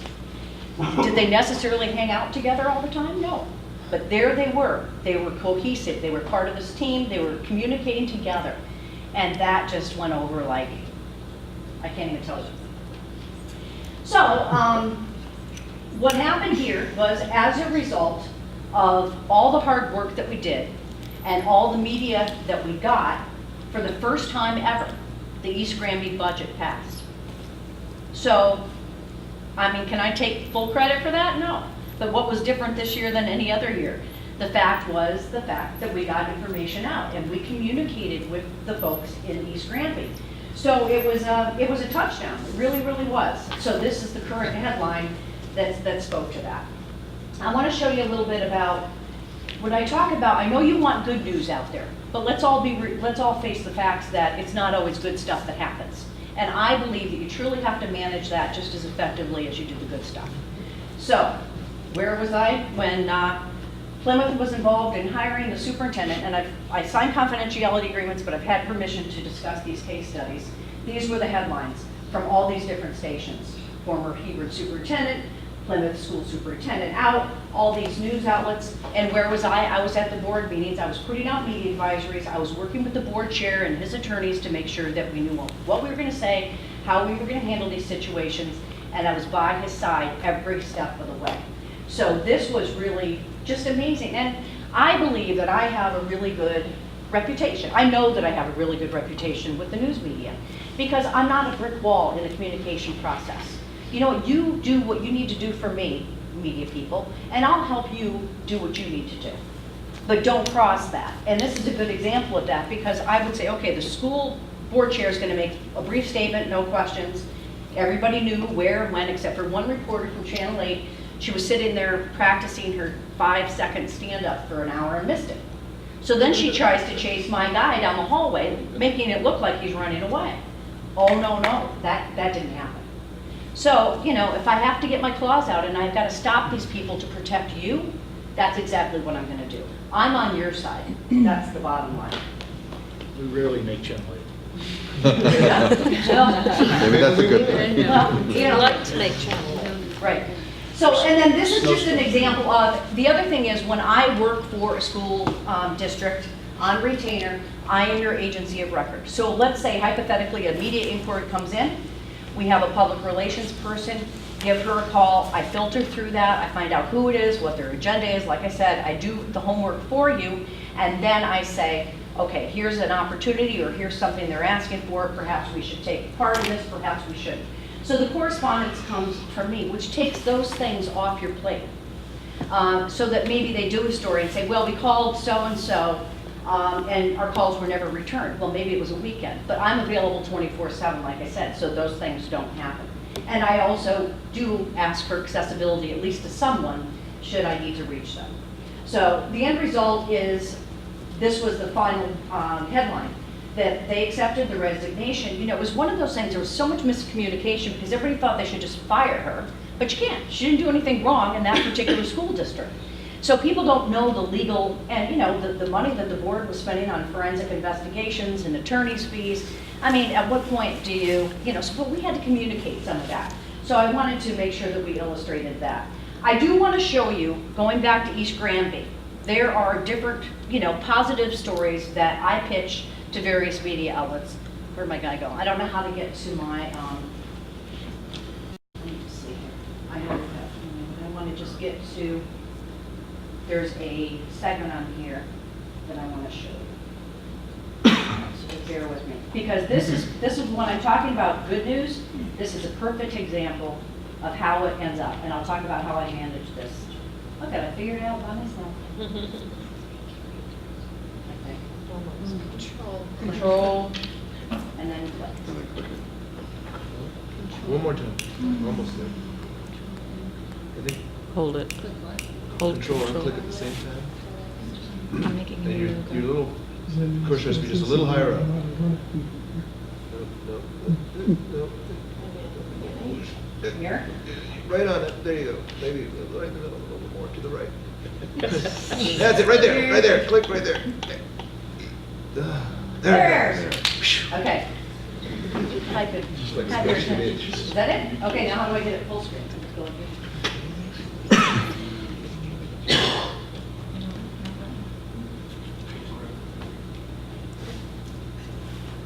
Oh, I hate technology. Oh, here we go. I don't know how to get it full screen. And do we have audio with us? No, we have to watch the commercial.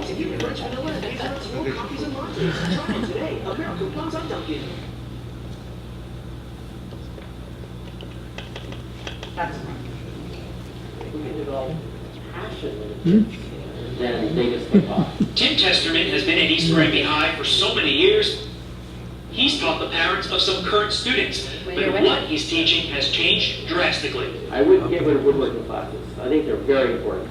But the stuff they're getting down now with Sunset Community College and the 3D printing and the software is the future of manufacturing. There's ways to do this that we can use surfaces. That partnership with Asnuntuck and Enfield, putting its professors in East Granby classrooms, allows the high school and the state's smallest school district to prep students for careers in 21st century manufacturing. We have this memorandum of agreement with the community college that is enabling us to provide these additional authentic learning experiences for our students beyond what we would be able to offer just with our own resources. In the near future, it gives students like Jacob Larson a year of community college under their belt, saving both years and money. It's definitely a great way of learning and understanding things before you go to college. Even for students like Shelby Roy who don't want a career in manufacturing, it's an opportunity to learn at a college level in a way in which they want to learn. I'm more of a hands-on person, so I really enjoy this. And in the long term, manufacturers get skilled employees that don't need to be fully trained on the company's dime when they enter the workforce. There are just so many different things that you can do with this program. In East Granby, Todd Pyro, NBC, Connecticut. So, that's a nice positive piece. It's one that they wanted to highlight with their relationship with the local community college. I see that you've got a planetarium here. I mean, there's so many different stories within every particular school district. What are the stories that you want to... Massage chair, my little indulgence. Dunkin' French vanilla swirl. So what happened there was, I wrote up the talking points, I did the research, I got the background information, I called the college, I made sure that the professor was there. I vetted the kids to see who I wanted to speak to their news report saying these 3 kids have sign-offs. There's some kids that frankly probably wouldn't have articulated it that well. So managing every step of the process, I was there that day. Then what do you do with that piece? You let people know in your community that it's going to air. You also capture the segment. You can put it on your website. You put it on your YouTube page. So it's not just the story itself that people might not be sitting at home at 6 o'clock and seeing, but it's the fact that these stories live on. And I can call up a Todd Pyro. I can call up these folks and say, hey, here's a great story that I think you should, or I know that you would be interested in, and just really package it and put it all together for them. So if you're looking for the exact plan and the exact strategy, I can tell you that that takes a little bit of homework. That takes a little bit of doing. Like I said, I am not a believer in a cookie cutter approach. I want to work with your community. I know that your sensitivities are, the fact that enrollment is not where it used to be.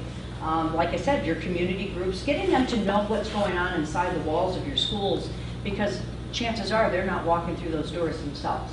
So I feel that that's a really important part of visually and communicating all the great programs and all the great resources, students, just as I sat here before the other presentation, just some of the things that you've got coming up, the scholarship opportunities, and I heard the word communication a couple of times.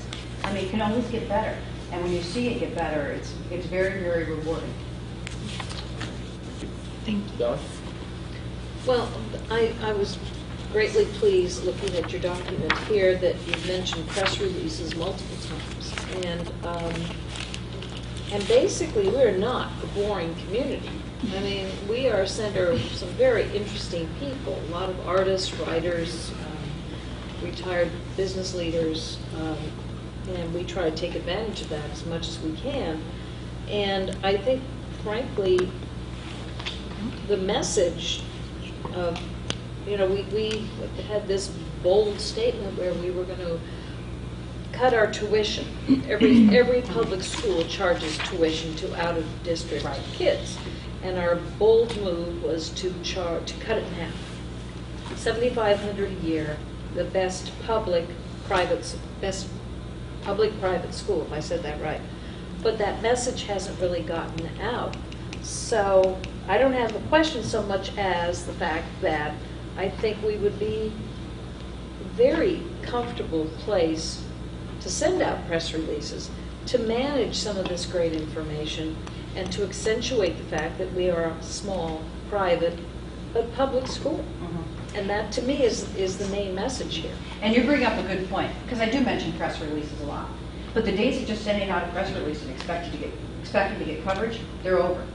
So with a lot of these media outlets, what we do now at Baldwin Media is we take a nice JPEG photo and a caption, or we cover the story ourselves, and it'll say, contributed by, Baldwin Media. So we write the story for them. We give them the content because they don't have the resources that they used to have. So that's what you really, really need to do. And it's working it. But yes, press releases, I don't know, sometimes they don't even get open. When we send out a press release, we find that the average amount of times we have to send out the same release is usually about 3 with follow-up calls, because you just want to make sure that the right person is paying attention to it. Right. So to your point, absolutely. So what are the stories that you want to tell? What is it that people don't know? Who are some of the professionals from your community that are coming in to offer just a wonderful experience, for your student? Let's share that with folks. So it's just the sharing of that information and the good information and there's also a great purpose and use for that on your website. You've got that, did you call it in the news or press releases, I think you call it. And that could be beefed up quite a bit. And people, parents, constituents love photos. They're going to go there if they see a visual. It just makes more sense than a bunch of words and text that, frankly, you don't know if people are going to pay attention to. Anyone else? Sure. You seem to have a very strong background in the media, whether it's press releases or the visual, and I'm just wondering about whether, I know print is old, but I don't. Do you also work with either postcards or brochures or whatever it Yes. might be? Yes. I feel like we need multiple avenues. Right, and I am just talking, you're right, and thank you for bringing that up. But there may be a mailer piece that you want to do, or you may want to take a look at a newsletter. Yes, those are all part of the communications audit and tools. So I'm not just communicating through the press. But we can all spend a lot of money on high glossy, and there's a fine line there. I mean, how fancy do you want to be? Because people also sometimes will criticize that. So it's just figuring out what is the right mixture of communication.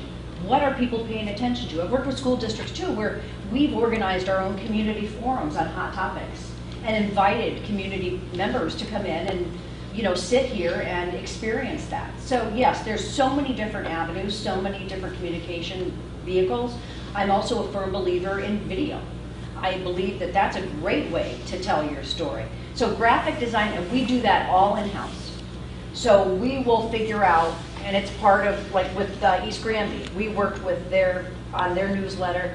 I mean, frankly, and she knows this, it was just awful. And it was just too text heavy. So we redesigned that, but very cost effectively too. Because you can throw money at things, you can spend a lot of money on all those tools, but is it what you really need to spend your money on? That's what each district has to figure out and decide for themselves. So absolutely the answer to that is yes. Thank you. It's a little intimidating coming in here after an army of 5 people, so I'm sure they had a dog and pony show like none other, but that's okay with me because I know what my track record is, I know what I can do, I'm passionate, in case you haven't noticed, about what I do, and I've got room on my plate for this right now, and I just know that if, like I said, especially if something were to come up that you don't anticipate, you've got to get on it. You can't let it sit. It's all part of your reputation. I tell people, one bad soundbite, one bad quote, one bad misstep, that the public sees happening here, you got to deal with it for a long, long time. Yes. Well, I just want to say that I appreciate your precision in targeting, in kind of a pyramid way, that our essential needs here, because I'm thinking from the way we approach this, it really is more PR, it really is more messaging that we're looking for, in addition to some general, advertising or marketing or the things that one might consider collateral. But that it's really not there is not necessarily an end game to our PR. It's a very open general thing to expose Chappaqua better to the near and the far public. And I appreciate the way that you understand that it's not that we have a goal, we want to advertise this thing now and that thing now. It's not so much that, it's beginning to get the institution more comfortable with a free flow of information that highlights our Do you not always hear that word transparency? Everybody, that's the big buzzword right now. They want transparency. So exactly that. Or let's say, your students are up at Day on the Hill, and I'm there, and I know that, the news media, I'll go up to the Capitol, the kids are there, they're dressed nicely, they know what they're there for. Half of these news stations will actually or radio stations, I pick the people to call in to give a soundbite to the radio reporters, or they let me do the interviews myself because they don't have the resources. So, but you're right. But there really is an end game, especially with school choice and all these other things that are going on out there. How do you make people understand that this is the right choice? That this is the place where you want to be? I also believe in other layers of communication, finding those students that speak to exactly what you're here working to accomplish as volunteers, all the time. Where are those star stories? Where are those stories that we want to get out there? And it might not make it on the news, but if it makes it out internally and in the community, isn't that just as valuable? Let me ask you, do you anticipate any issues with your location, Newington to Washington, as far as servicing your client? No, it's never been an issue for me. Like I said, I just got a new car. I love to drive it. I'll probably have the top up next time I come if I have that opportunity. But no, logistics are not an issue for me. And like I said, when I had to get to Newtown, I live in Windsor. I was there in, I think, 30 minutes, which was a world record. But no, I'm here for you. I'm here for you emotionally. I'm here for you professionally. That's just how I operate. But I want you to do what is right, what you feel is the right fit for you. But if you go with me, you're going to see a lot of this, just so you know. Okay. Thank you. We'll get another Anything question. else? Just a quick housekeeping. Although now I've lost it, but I see that basically you're on a retainer of about $2,200 a month. Is there a one-year contract or? I never, there should be a one-year contract because that's really what you need to get it going. This stuff doesn't always happen and take overnight. Yeah. I can tell you though that I've always been effective at least in the first weeks, if not months. But the way my contracts are written is you always have a 30-day out. If you don't want me, that's fine. And actually, if you don't want me, you don't want me. I don't even make you wait the 30 days. But that's written into the contract. I also can let you go within 30 days. I hope that wouldn't happen. But, it's just, you don't want to get stuck with somebody that isn't doing what they need to do. And again, I don't want to speak out of school, but I'm working with the district right now, helping them out because the person that they have on a one-year contract isn't doing the job, and they can't get rid of them. So I had an opportunity for a great story and on their space program, so I sent a reporter over there just as a favor. So no, I don't ever want anyone to feel like they're stuck. Thank you. And I also want to be clear on expectations and deliverables, because what you expect out of me, you will get from me, and vice versa. But there has to be that two-way communication, especially initially. But I become like an ambassador of you. I become one of your team members, hopefully. Okay. Anyone else? And thank you.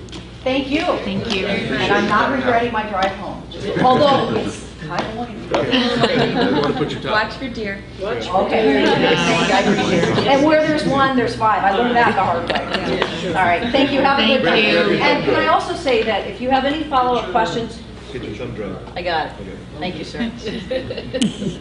So if you have any follow-up questions or if you want to put together further concerns, please feel free to email me and I will respond immediately. So, Thank you. Thank you. Thank you.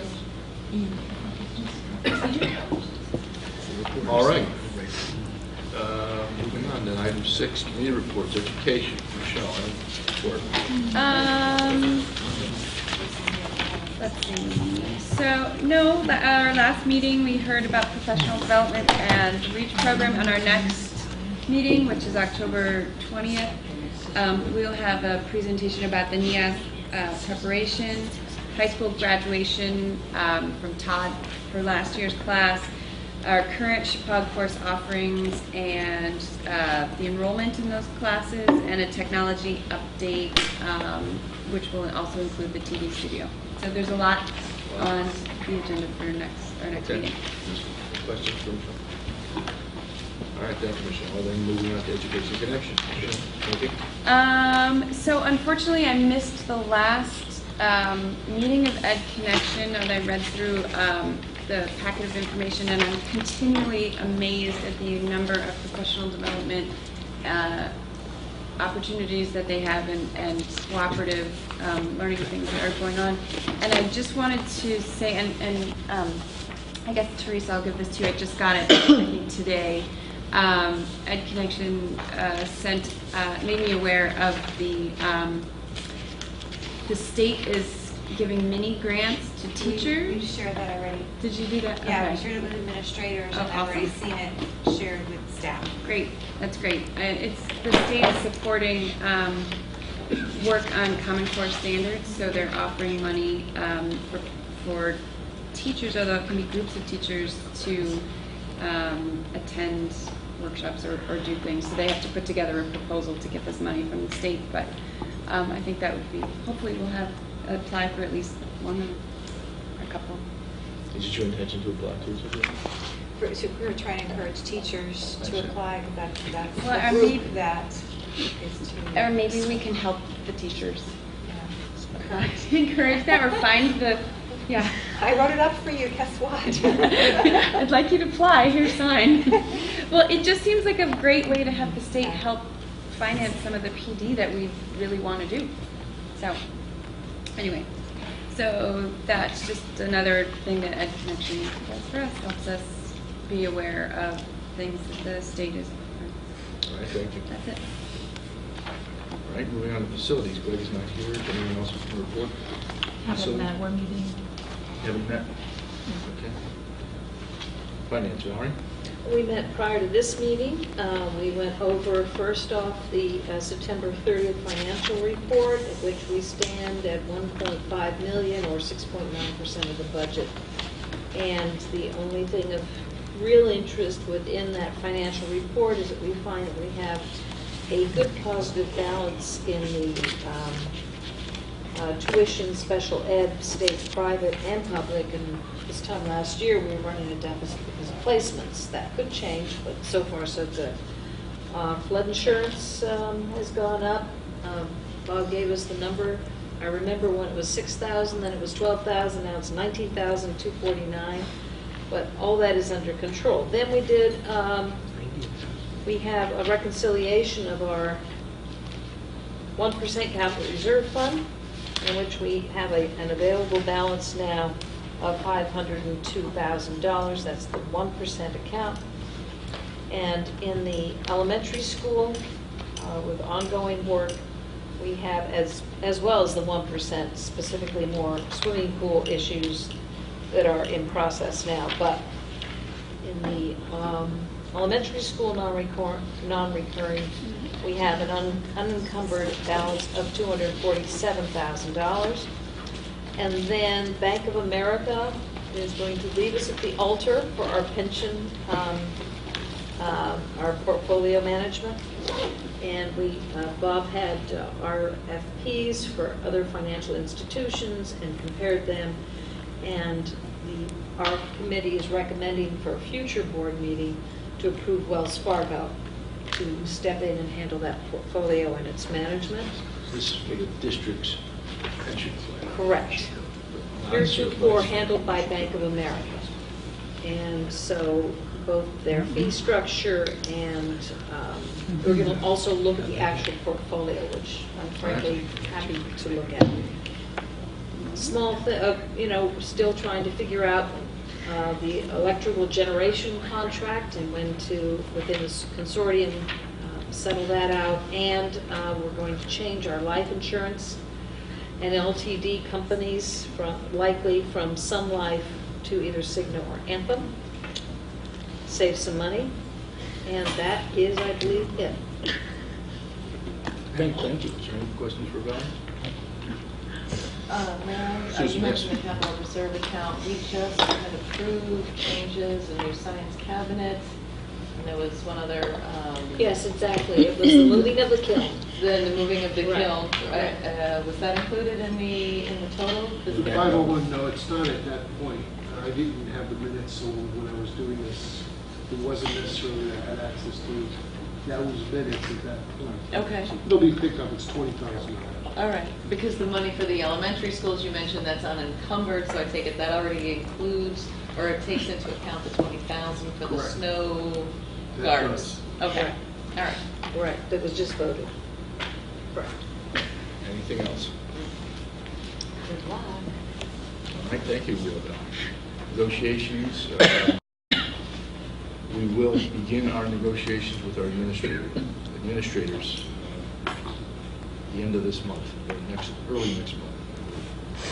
Otherwise, nothing else is happening. Policy, Michelle? We met September 15th, and the policies, the work that we did is on the agenda under new business.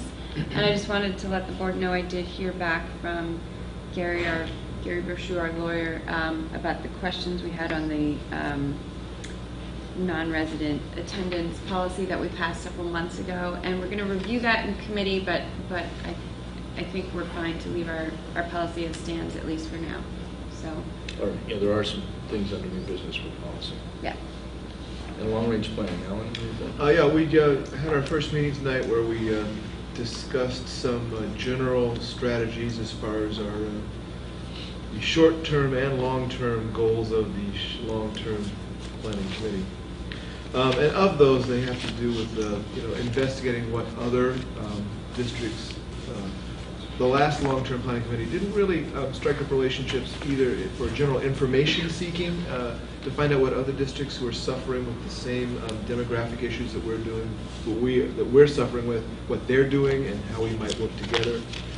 Also, looking in terms of how we can bolster some programs and bolster the administration support of programs where we reach out to other academic institutions to add to our course offerings or to academic support for the programs we already have, that we can help the staff and superintendent and the director of curriculum and things like that, as far as a long-term strategy along those lines.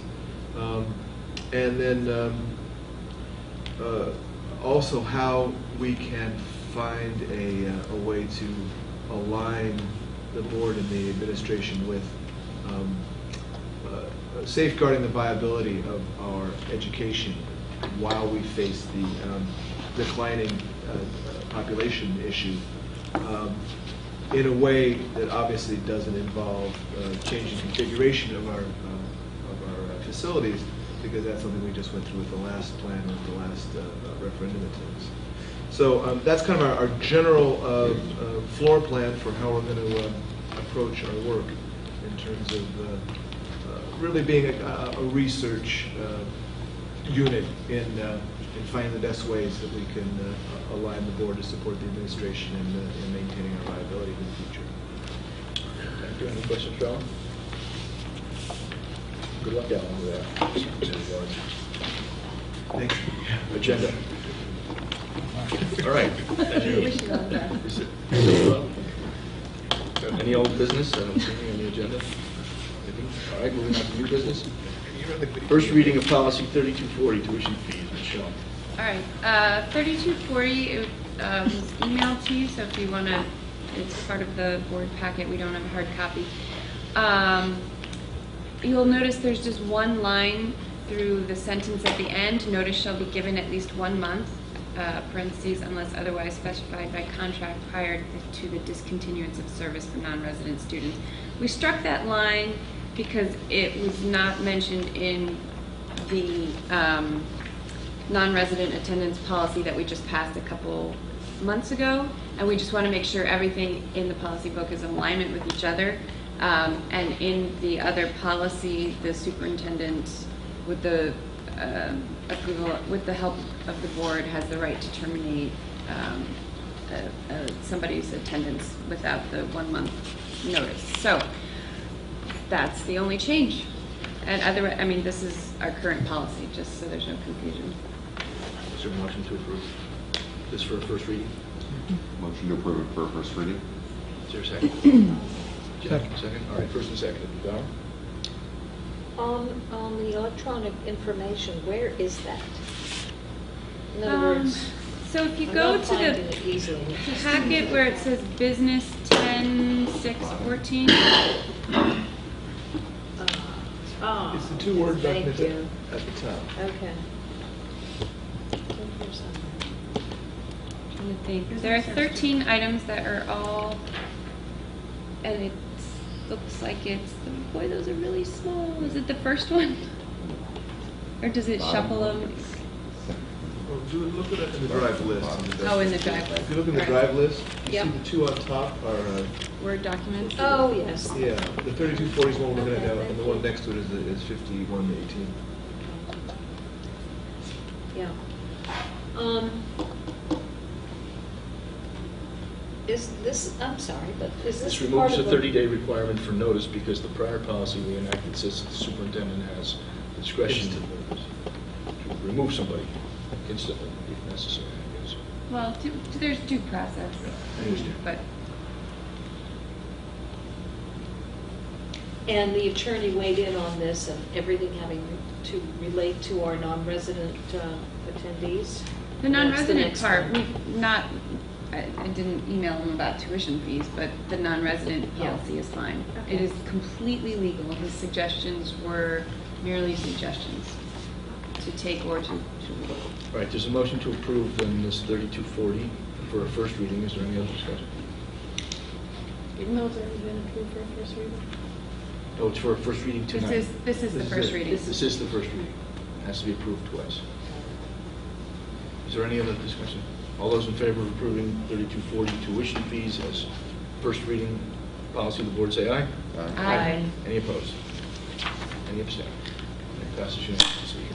8.2, first reading policy 5118, non-resident/non-tuition attendance. Michelle. Yes, okay, so this 5118 is in our book currently now, and the non-tuition portion we added to try to clarify how it's different from our non-resident attendance policy. The one that we passed a couple months ago with the, all talking about the reduced tuition and everything is, I think it's 5118.3, I could be wrong, but, so this policy really talks about students attending our school district without paying tuition. And this policy has been in our policy manual since '98 untouched, which I thought was sort of interesting, because I don't believe there are very many instances of people taking advantage of any of these. But, so what the committee did was... That's not true. Number 2 was done once. The parents moved out when the student was a senior in high school. Yeah, and we yeah, let- that was done once. I'm Yeah. saying not very often. Oh, okay. Do people Said never. take advantage of all of these? Okay. So non-tuition was added by the committee just for clarification to differentiate it from the other policy. And then we felt that we should strike number 4 because that one actually has tuition being paid. And then everything else stays the same. So these are just changes. So you're just striking number 4. Yeah, this is housekeeping so that, well, to differentiate this policy from the one we just passed, 5118.3, which is all about non-resident attendance. It's tuition paying. This is non-tuition paying. That's the differentiating. All right. Is there a motion to approve 5118 for the first reading? So moved.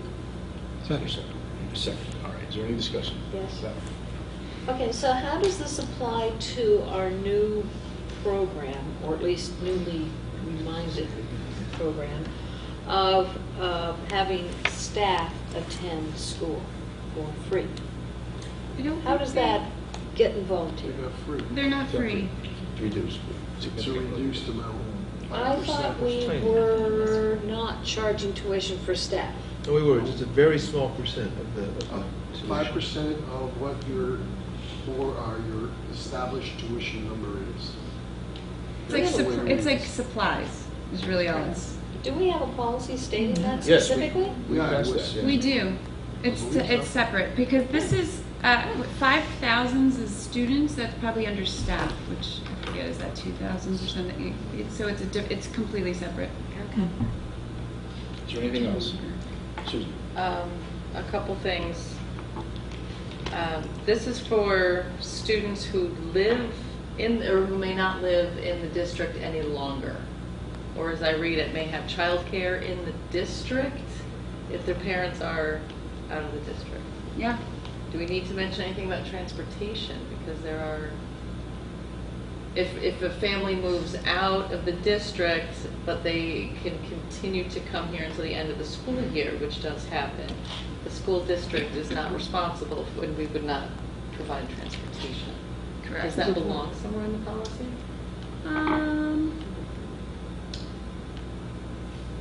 I guess it's probably worth mentioning. I would just, to me, I mean, you should never take anything to be a given, and so probably. Well, hold on. You raise a valid point, but the introductory sentence here says, the following shall govern admittance of non-resident students. Is the issue of transportation enter into that decision? Actually, Maybe it does. You could add, like, put it number 4. I think you bring up a good point, Susan, because if, for example, a parent moved to New Milford and their child was a senior, according to this policy, we could allow them to continue going to Chippewa. And I could also see them saying, well, they're only in New Milford, could you provide a pickup from our home in New Milford to Chippewa? And the board can say no. Right, and we actually say Right, no but- now. I mean, Correct. we have a transportation policy, so it's probably covered under The there. only time that you end up with a transportation situation such as that is, we've had situations in the past where parents, for whatever reason, moved, either job-related or whatever. Somebody is in the district, the grandparent or an aunt or uncle. It's in the district, the child's living in it at home, we're not going outside the district to pick anybody up, and it's no new stops, they're picked up. It's just They continue to reside. Right, continuation in district, where we don't go outside the district looking for anyone. Okay. The question is, though, is should that be specifically You stated know in what? this policy? I think that would probably be answered under transportation, but how about I look at it before we yeah. do the second meeting? That I can just research in transportation, just to make sure that there's no implied arrangement or Responsibility. Yeah, thank you. Val? Well, this non-tuition thing is confusing to me because you're basically giving ground to parents, relatives, babysitters. If they're caring for a child, a babysitter, a nanny that happens to live in the district, then we are giving them ground to have their child, that child that they're babysitting or nanny for, come to us without paying tuition. It's true that that's a possibility, but I think it says may approve requests. In other words, none of these are mandatory. Well, I know These are- that, but why do we even have this, I guess is my main thing. Because the board in Is it 1998, when I first But why, started. yeah, why do we do this? I mean, if Isn't it people amazing? want to come to our district, I mean, Because it's we a would thing that vote. maybe under a certain fact situation may be taken into consideration, may be compelling enough for the board to grant it. But does it have to be a written policy? For instance, student-for-student basis when equal numbers of students transfer between two districts. I mean, if it's in the policy, then if you have 2 kids going to Region 14 and they send 2 kids here, then what, there's no tuition? Yeah, it kind of exempts, as opposed to having to have tuition being paid back and forth between the school systems, which of course then implies that it goes to the towns and not in the school system. This just kind of is a barter kind of thing stipulated in the policy. But why should we even do this as a policy? Because it's up to the board. For instance, Because if we it- do have a senior who leaves, whose parents are moving out of district, we have had individual votes to say, yes, they can stay here for the 2 more months until graduation. And either they do or do not pay tuition. That's a case by case. But I don't know. This whole policy is opening a door and giving, I think, footing to people to have, I know it's a may do this, but it's giving footing for parents and others to send their kids here without tuition. Well, I can only assume that it was, I I was on board in 1998, but I don't remember passing this policy. I think Well, it was in with like 100 policies. Yeah, It was I mean, when we the wouldn't policy figure this manual out. was adopted. But no, it may en be that masse. the board felt that there was a need, when these situations come up, to have no policy for guidance. It was best to have some policy for guidance in the book, and because these situations do come up on occasion. And then why don't we just say, the Board of Education may approve requests on a non-tuition basis for school attendance in the district from time to time as need arises, period. For instance, it doesn't address the fact, and we know this is state law, which supersedes all this, is that homeless children must come to the school district from where they became homeless to begin with. Correct. I mean, we're not even addressing that. Well, we have a policy about that. That's a different policy. A whole separate policy. Well, I don't see the There need are for this homeless. policy other than just the first sentence in which we're given latitude under certain Well, circumstances. what I would, all right, well, first of all, there's a motion to approve, unless somebody's going to withdraw it, this for a first I'm going to reading. withdraw, I think I made that motion. Is the second withdrawn? Is the second withdrawn? Who made the second? I'll withdraw my second. All right, so there's, you can make whatever motion you wish. You could, I know, we never move on our own policy, but. you could ask for Are a we allowed motion, to? or you could just do nothing with it and just take it back to the drawing board. And call a policy meeting and ask Valerie to attend. Well, I think I'd like to hear from more of the board. I hear what Valerie's saying, because I was kind of surprised to see that too, but it has been on the books for many years and hasn't been an issue. It's been a while, it's a long time. Many years. So, I mean, could some of the rest of the members, I guess, just weigh in so we have some more direction? Well, you need a motion. Kelly? Yeah, there's a case that happened about 6 months ago, I think, down in Lower Fairfield County, in Westport and Bridgeport, that involved a mother who had brought her son, I believe, over the border to be educated in Westport, had some kind of ties there, the kind we're talking about, but she lived in Bridgeport, and they prosecuted her. Well, it's a I mean, crime. they, pardon me? It's a crime. Yes. was Norwalk. And they did, they did. To knowingly do it. They did actually go all the way through the process. So I'd hate to see us in that situation. So maybe a little clarity would be great for everybody, for people who might think about doing that, and for us so that we know what's allowed and what's not allowed, so that we don't end up with a situation like that. I thought that was tragic all around. I tell you, what might help is instead of saying the following shall govern admittance, just say the following factors may be taken into consideration by the board in deciding whether to admit somebody on tuition. Very non-binding. May be taken into consideration by the board. I like that. How But it doesn't have to be an exhaustive list. Susan? I have a point and then, Go ahead. those two small points.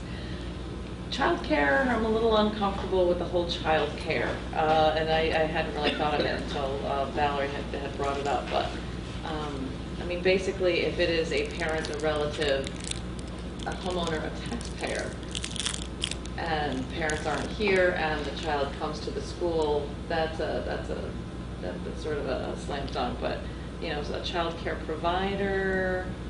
It would be, if you had, I'm going to interrupt you, but it would be an extreme example of a situation where there's no parents Right. and there's no relative. Right. It says Whoa, sitter. wait, It hold says on. sitter. They'd be a legal That's guardian. pretty casual. Legal guard, well, All right.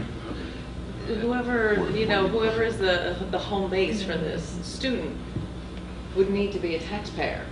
Right. I mean, Childcare, but it would The be idea a is taxpayer. that I mean, the whole relation thing and the child right. education. But the thing is the parents, the relative, and the sitter would be resident taxpayers.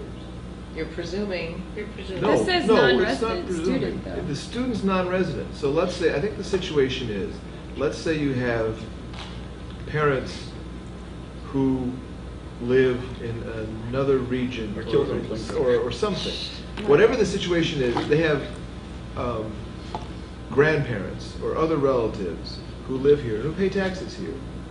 And that they are responsible for the child, even though the child doesn't live you know, maybe, and the same with the sitter. The sitter would have to be a taxpayer, obviously. It couldn't just be a sitter who like set up a business here.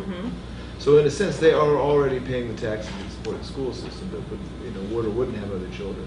But And you know- I've thought of this as like situationally convenient to the child. You know, it's a very narrow circumstance that might happen indeed, Yeah. but the idea that if it's, you know, the child care and even number two, well,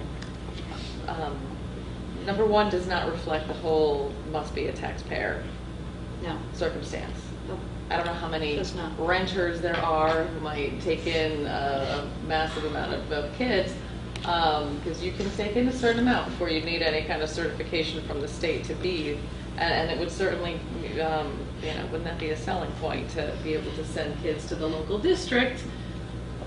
But I think having taxpayers somewhere reflected in this would, I think, make more sense for the rest of the taxpayers. And if I might just say, you need the word non for non-tuition in the middle paragraph. The Board of Education reserves the right to revoke any interdistrict attendance agreement as specified in the contract. Go to the end of that line. Absent a contract, non-residents who are accepted on a non-tuition basis. Yes, thank correct? you. I'm sorry, Bob, did you want to say something? Yeah, the student themselves has to be a resident of the district. They can't go to be dumped, not dumped, that's not the nice word, but brought into the district for a child care situation and then be brought into the school system.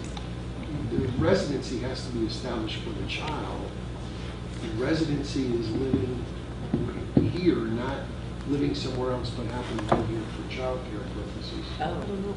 Well, that's not really the way this Tax paying has nothing to do with residency.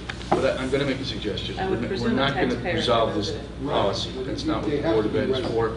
I would suggest you take this policy back to the policy committee. Michelle, Okay. having heard it for anyone who can attend the next policy meeting, come back with a suggestion.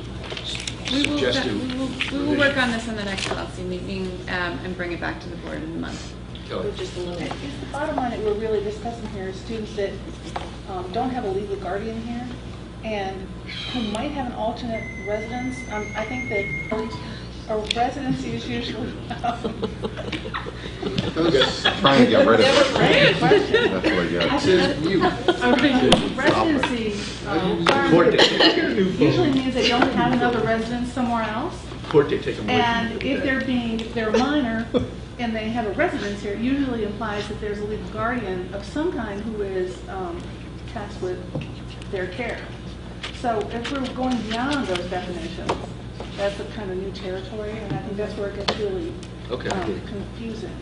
Yeah. When I said before that it's not the full place of the Board of Ed to decide, it is our place to decide policy, but to discuss the minutia of putting the policy together is better done in the policy committee than at a full board meeting.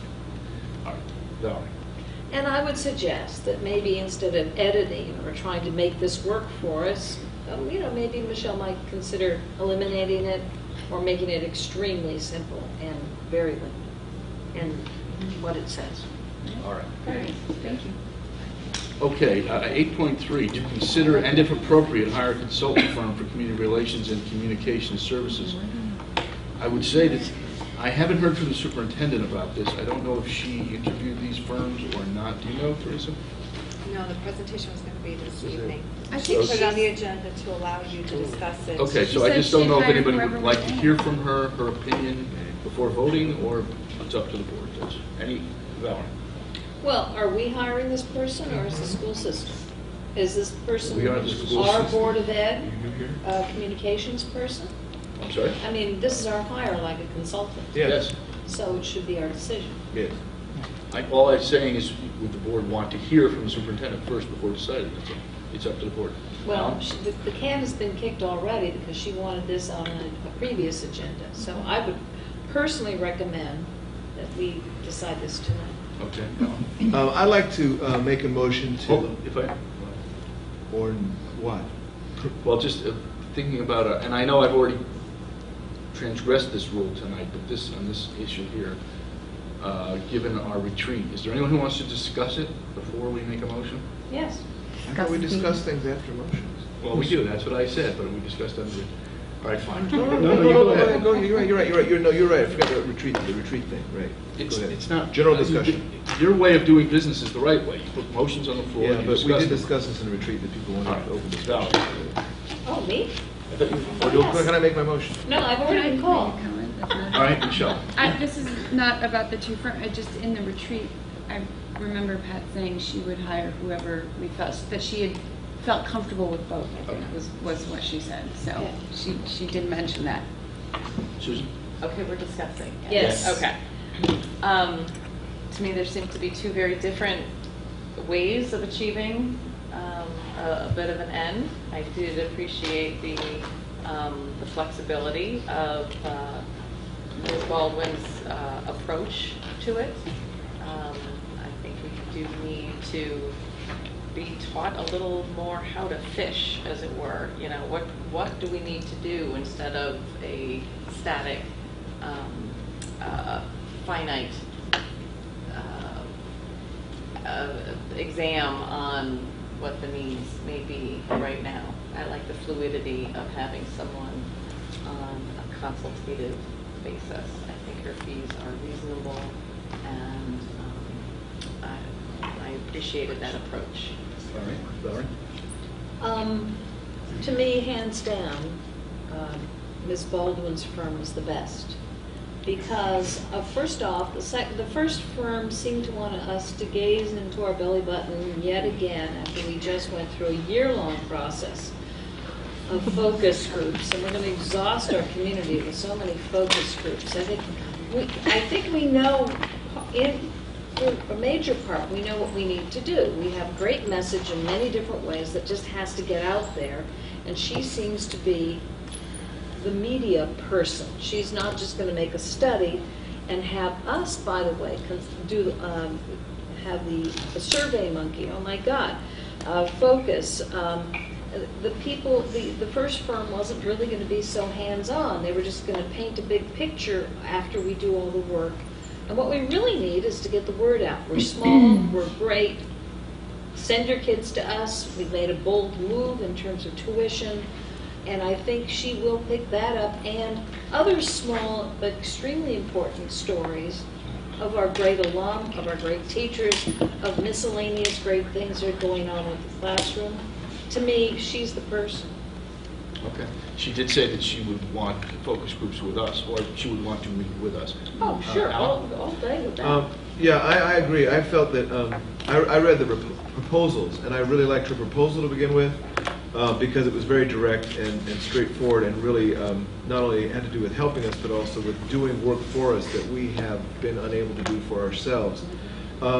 And my only concern was, what her personality was like, what her functionality was like, and it was impressive. I really liked how direct and how energetic and committed and passionate she was. I was surprised by, I really appreciated the other companies, especially Mr. Roche's input. Although I felt, strangely enough, that they seemed very, they haven't gotten the communication thing down quite as well as she had. She really, as a person in the room with us, communicated really well with us. Right. So that was what my motion was going to be, but now we're just discussing, I'd say, then all for her. All right, Michelle? If I could do whatever I wanted, I felt like I would actually hire both, because I felt that they were so different, and I felt that Anne Baldwin was very dynamic and would be great at news clips and press releases, and I was very excited about the new TV studio. I feel like she would actually really help us use it, so that was exciting to me. But then on the other hand, I felt like the Danaski and Visual Impact really would understand how we are trying to market ourselves to our own community without being on the news and stuff, because we 26% of our own residents go to private school, and they had sort of that private school niche. They could understand whether it's the magazine or the glossy brochure, the sort of the image that we need to have with our local community to bring sort of the standing to Chippewa, that reputation that we're looking for within our own community.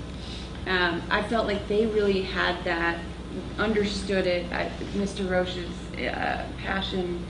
I mean, so I know that that's not very helpful, me saying that I would like to hire both, but I actually wonder if there's a way to do that on... Make this lady aware of it. Well, for the visual impact firm, though, to have a completely different RFP for them on a much smaller scope, I agree. Their timeline made me nervous. I don't want to go through 6 months of focus groups and talking and have nothing to show for it at the end. We are not in that kind of position. I feel like the board could sit down with the firm in a 2-hour workshop and get to the bottom of almost everything they were looking for, and then they could talk to a few parents. But most of us are parents right here in the district, so we cover a lot of ground just talking with us. Anyway, so their timeline made me nervous. I would almost like to hire them for very limited, I don't know, project. Yeah, just a very limited project. I don't know. I don't know if we could do that. What did you say? Jen? Yeah, sure. I didn't really love either one, to be honest with you, and I'm kind of struggling a little bit because I hear what you're saying.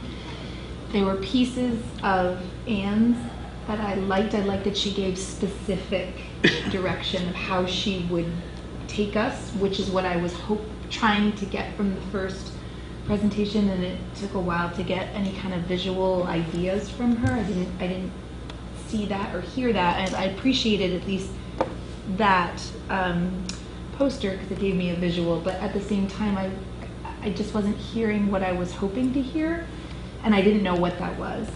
I thought Anne's ideas were really great. I feel like she's obviously very connected.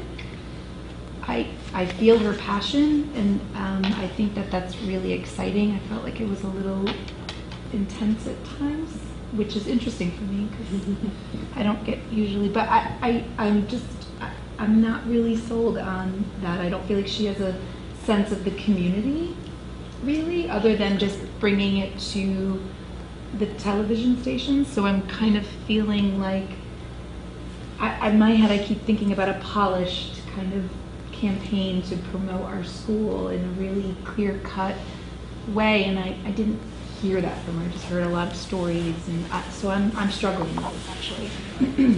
Kelly?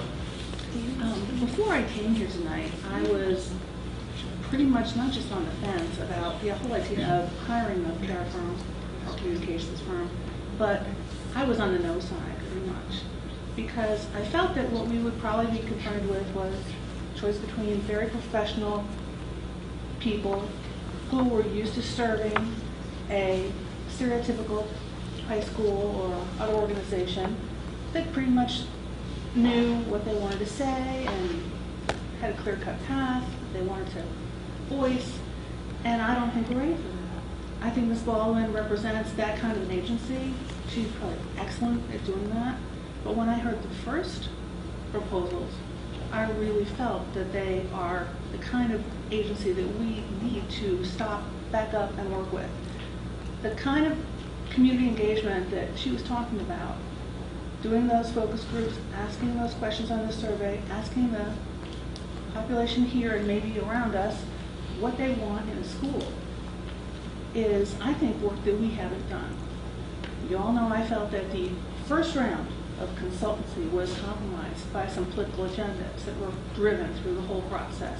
And I think a lot of people in our communities don't feel that there was a true, genuine community engagement where people were being listened to about what they wanted in their school and where they wanted it headed. And we need to do that because we could not articulate a brand today. We don't really have a brand vision. And I think we have some disagreement about that brand, even within our administration, within the board. And I think that bringing that together in a really meaningful discussion being led by people who, my intuition was that they had no agenda. I really felt that they had a real warm enthusiasm for this institution and this school district, which I think is wonderful. And I feel that that would come through in their communications and the care that they would give us. But mostly I think that we need to step back and take that time to first understand what our message is and then communicate it. Maybe in 2 years we could use a firm like Ian's, because then we'd have it all together. But right now I don't think we have that clear branding, the clear messaging. I don't know that we know what we're about enough to really tell people where we're going so that we can bring them along with us. And they might be the kind of people who, I just had a good feeling that they could bring us to that point. And I think she'd work well with Pat. So I 150% preferred the first presentation just because of where we are in our process and what they could do to help us along. If we could articulate our vision, then we can communicate it. But a lot of people hire communications first without understanding. You have to be really clear on what you want to communicate first. Or you're just sending out stuff, and it really won't, it's nice, but we'll get you where you want to go. Peter? I wouldn't support the proposal. I think it's... There's no, what proposal? Well, what you're going to put on the board, which is to hire one of these two firms, somebody's going to put a motion on the floor, from what I gather. Is that what we're talking about? Yeah. Mm-hmm. Trying to find a footing to approve. Well, I wouldn't support it from what I heard from either firm, because we're not the problem. The towns are the problem. They are the problem. Their theology, their philosophy on housing, jobs, and zoning, it's what's causing the board's dilemma. They're the people who need communications. They're the people who have to fill their towns with housing, jobs, families, and they're not doing that. Until they do that, you can't solve this problem by going out. Maybe you'll be lucky, you'll catch a handful of students, a small group of students. But the problem is caused by the towns, not us. And trying to communicate how great we are, et cetera, et cetera. First of all, you have to fix this building up. You have to fix this building programmatically into the 21st century. You have to fix the physical structure. To go and say you're better, have more to offer than anybody else. All of the school districts in the state of Connecticut have this problem. Many of them have much better facilities and much better statistics than we have, and a lot more to offer programmatically, just from the fact that they've fixed their structures up. They've advanced their systems. We have a lot of groundwork to do before you get to that point. If people want to spend 25, 50, you're talking about spending, to me, not 1 year of 20, 25, 40, 50,000. This would be an ongoing program. You're going to wind up spending $250,000 over the next 5, 6, 7 years to try and promote the system through groups like this. I don't know if they really understand our problem, because we're not the cause of the problem. Well, I assume they don't understand our problem, but the first one is talking about doing community-focused groups, where the second lady is talking about meeting with us, gathering information from us and directing it from there. And how does that solve your problem? Our problem I understand is, what you're saying. you understand what our problem But the board is, the issue for the board is, will the board do nothing, sit back, and it's the town's problems, and we're going to do something else, or try to do something about it, since we're the Board of Education? Susan? Well, I would disagree with spending any money. Okay, thank you. Peter, I firmly appreciate the clarity you have in your mind about where the problems lie. But I do think there's room for some benefit. I think her, Ms. Baldwin's fee, we could be working together with her through the whole school year, the rest of the school year, and it wouldn't add up to, I think, part of what the first group had proposed. And there are jump out clauses if it's not working. Clearly this is just one leg. You know, the towns are working on within themselves to address housing issues and other issues and communication issues. But let's not forget there are a significant number of students living in our district going to these private schools. Their numbers will not solve our problems, but it would be very nice to be able to communicate even within our district the good things going on here, because it is pretty impressive. Kim stands up and Sheila Gambino, other Karen Files. When these things are just reiterated, you know, it is mind-blowing, the intensity of it all and how far we've come in a, you know, pretty short time. So I think it would be absolutely beneficial. We just differ on which approach may get the result. All right, Val? Well, first off, I've never heard of the Harvey School before. Has anyone here heard of the Harvey School, No. other than educators? So I'm not overwhelmed with the work the first firm has done, because it's a big question mark. But the here and now is, we are where we are. We're losing students. We're in big competition with private schools in the area. We know that a lot of people don't know enough about us. We know that certain adjoining systems are having their own problems.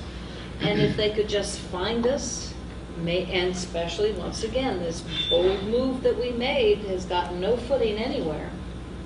I don't see it in the press. I don't see it anywhere that our tuition is so very low and that we welcome students.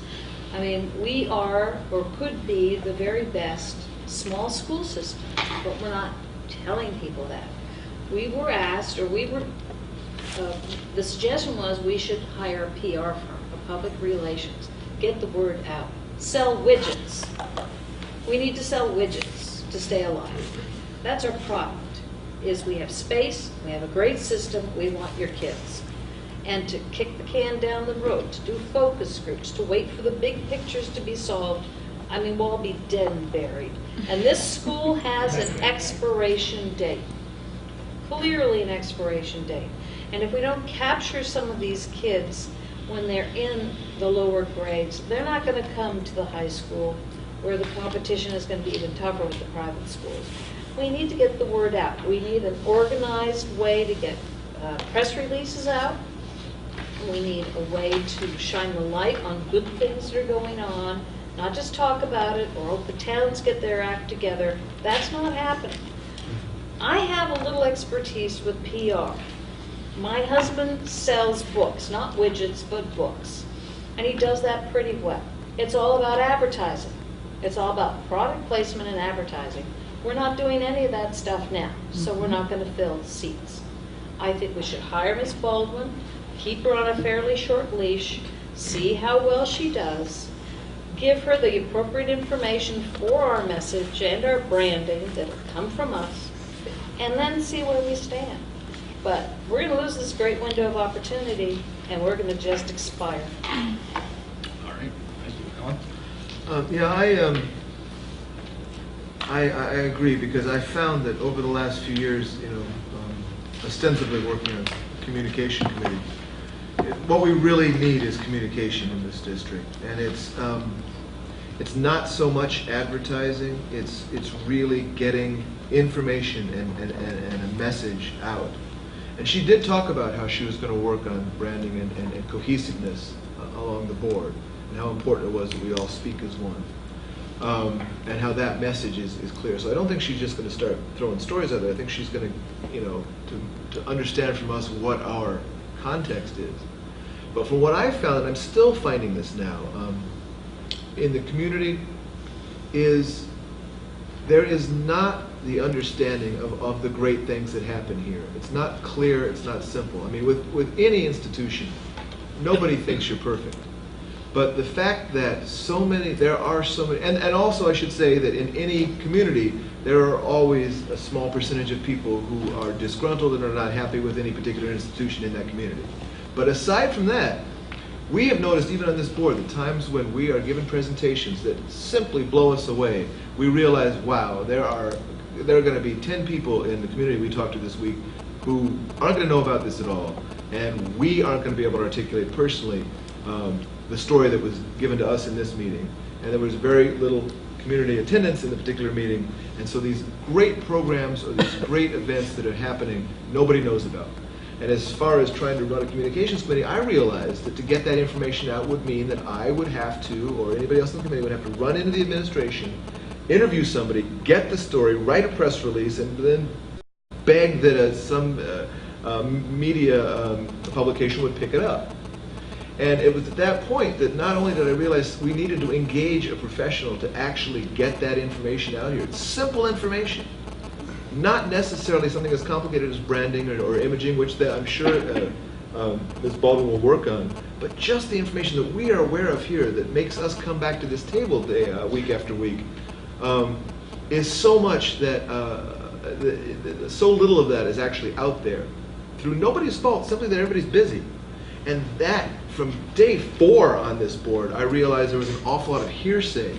Hearsay bubbles up to fill in the gaps in communication.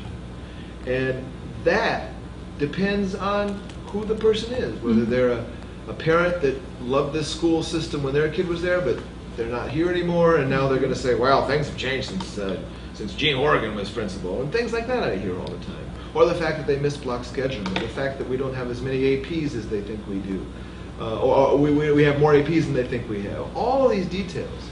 In fact, even in tonight, the scores that we got tonight weren't all that great, but we have a plan for solving that situation. What's the simplest thing that our public's going to pick up?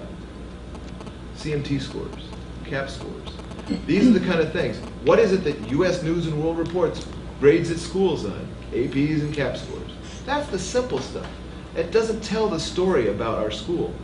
But that's the easy stuff to communicate. That's the stuff that somebody who's going to be nosing around to find out what Chippewa is about these days is going to pick up and go, oh yeah, their scores used to be a lot better back in 1989 or whatever it is.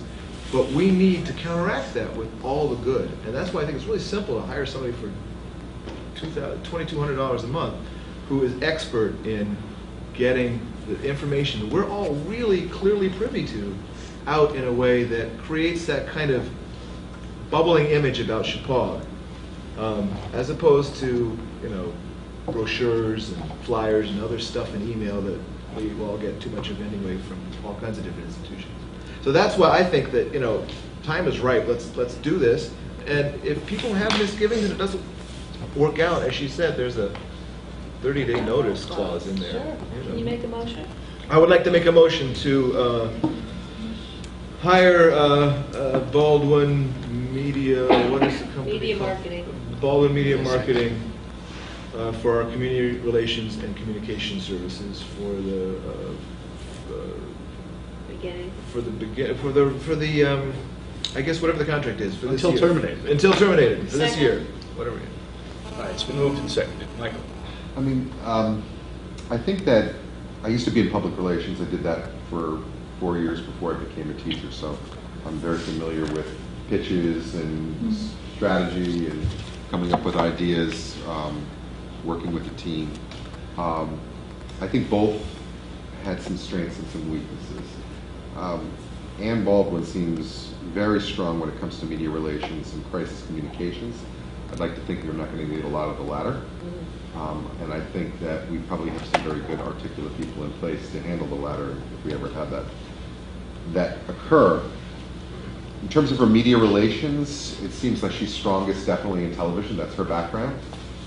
That's not a venue that I was really thinking that we would really target here.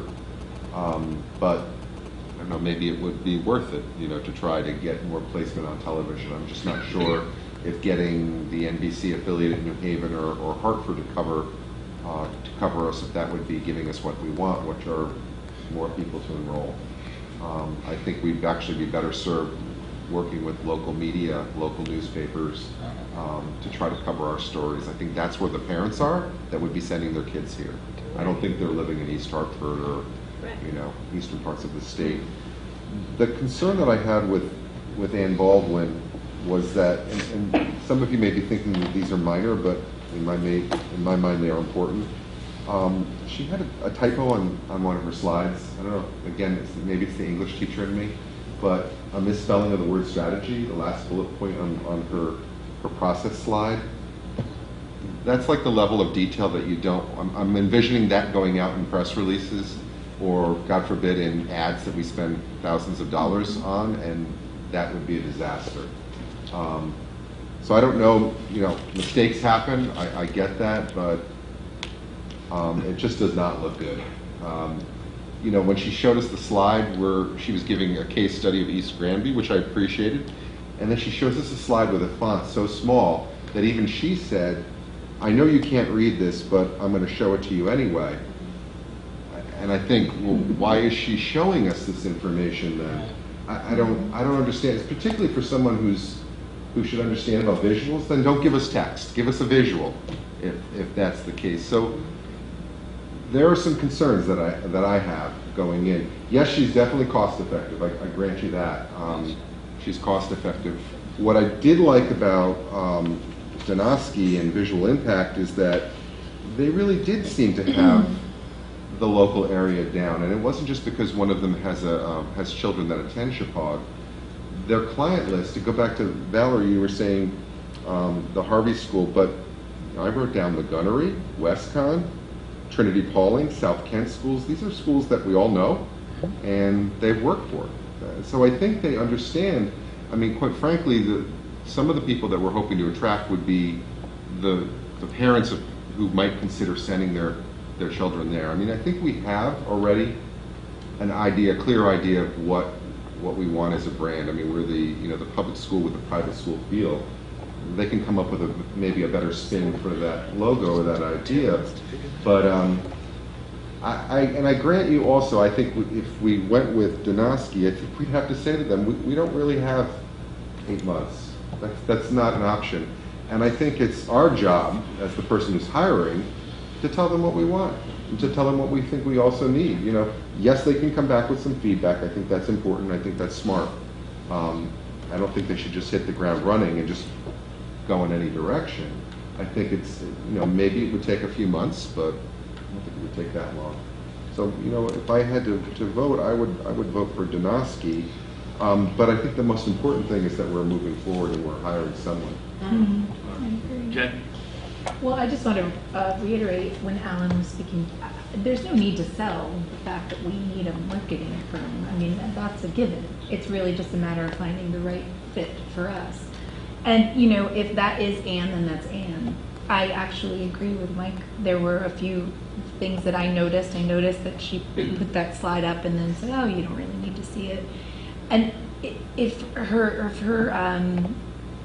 role is to communicate, I was a little concerned with how she communicated her presentation tonight.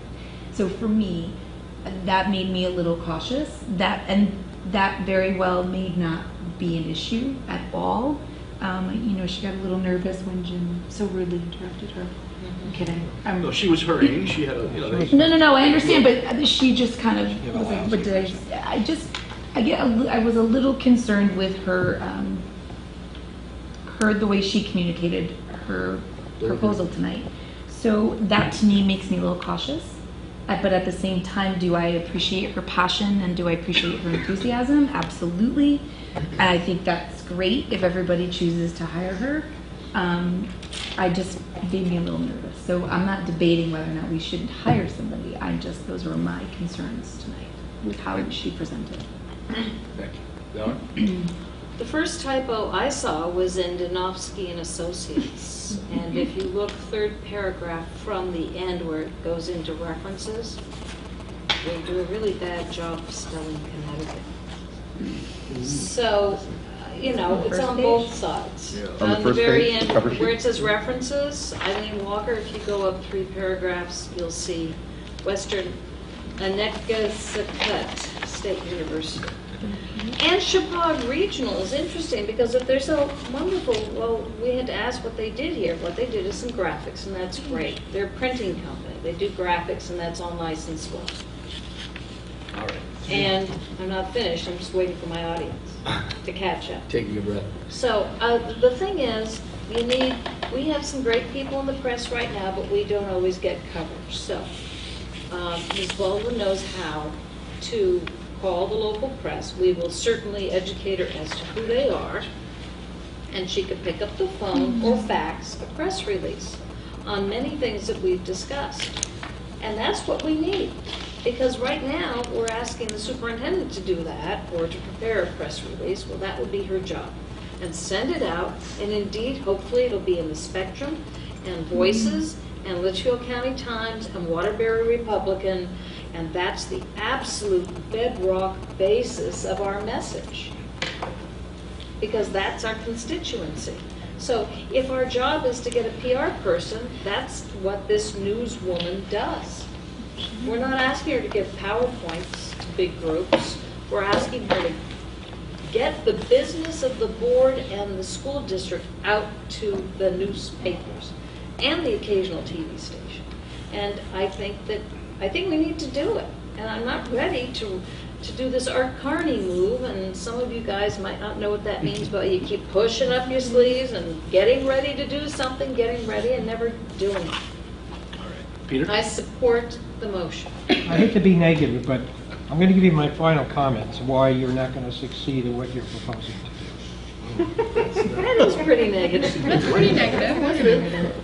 Go drive over to the Canterbury School, drive over to the Gunnery, drive over to South Kent, and take a look at their facilities. Agreed. Take a look at what Private they just money, said. Where in the not name of God taxpayers. are you going to compete with anything like that? Go to Rumsey Hall, look at their hockey rink. They just built a whole new dormitory.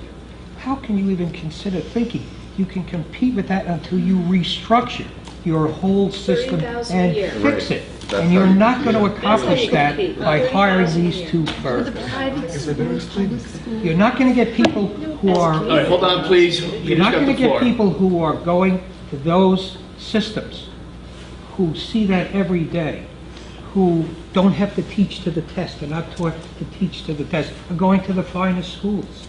You're going to have something big to sell. These public relation firms are small timers. They're not going to fix the problem because, as I said, we're not the problem. We're the effect of the cause of the problem. So if you want to blow 50, 100, you're going to be into the 100 grand area easy in order, because you can't do this for 1 year. You got to do it on an ongoing basis for 5, 10. You need to do this every year, but you got to have something to sell. And you can't compete with what's being sold by other systems. And you have to realize that. So if you want to blow 50 grand, whatever it is, fine. I don't mean to be negative about you doing that, but I see this as a failure. That'll be great. Hold on. It'll be a good Susan? failure. Right. Susan? Yes, I will say, in the short term, in our face, right here before us, we need to prepare for this referendum for the facility. We need to communicate to the people what the final list of needs is for this facility. We need to communicate that in as effective and clear a manner as possible, because we need to make that happen. That is not something that is out a few months. We are going through that list, starting with, where we were, and we are hacking away at it. But that is going to be a here and now, and that is going to be an immediate need, and certainly someone who can help us get that out and communicate what changes are going to happen. That's going to be good stuff, and that's a very immediate need within the next couple of months. That is not 6 months down the road. Thank you, sir. Donna? Before we have our vote, I just want to remind that to pay tuition as a boarding student at the Gunnery is $53,750 a year. Cheaper as a day student, $40,425. That's just this year's tuition.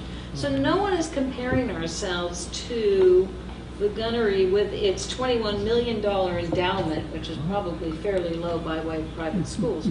We can't do that. We're a public school. We should be proud of being a public school. And yes, indeed, our facilities need work, but we need kids to attend so that that can really be cost effective. All right. Is there anything else? Alan? I just said over here that if we're talking crisis management, we thought she was good at that.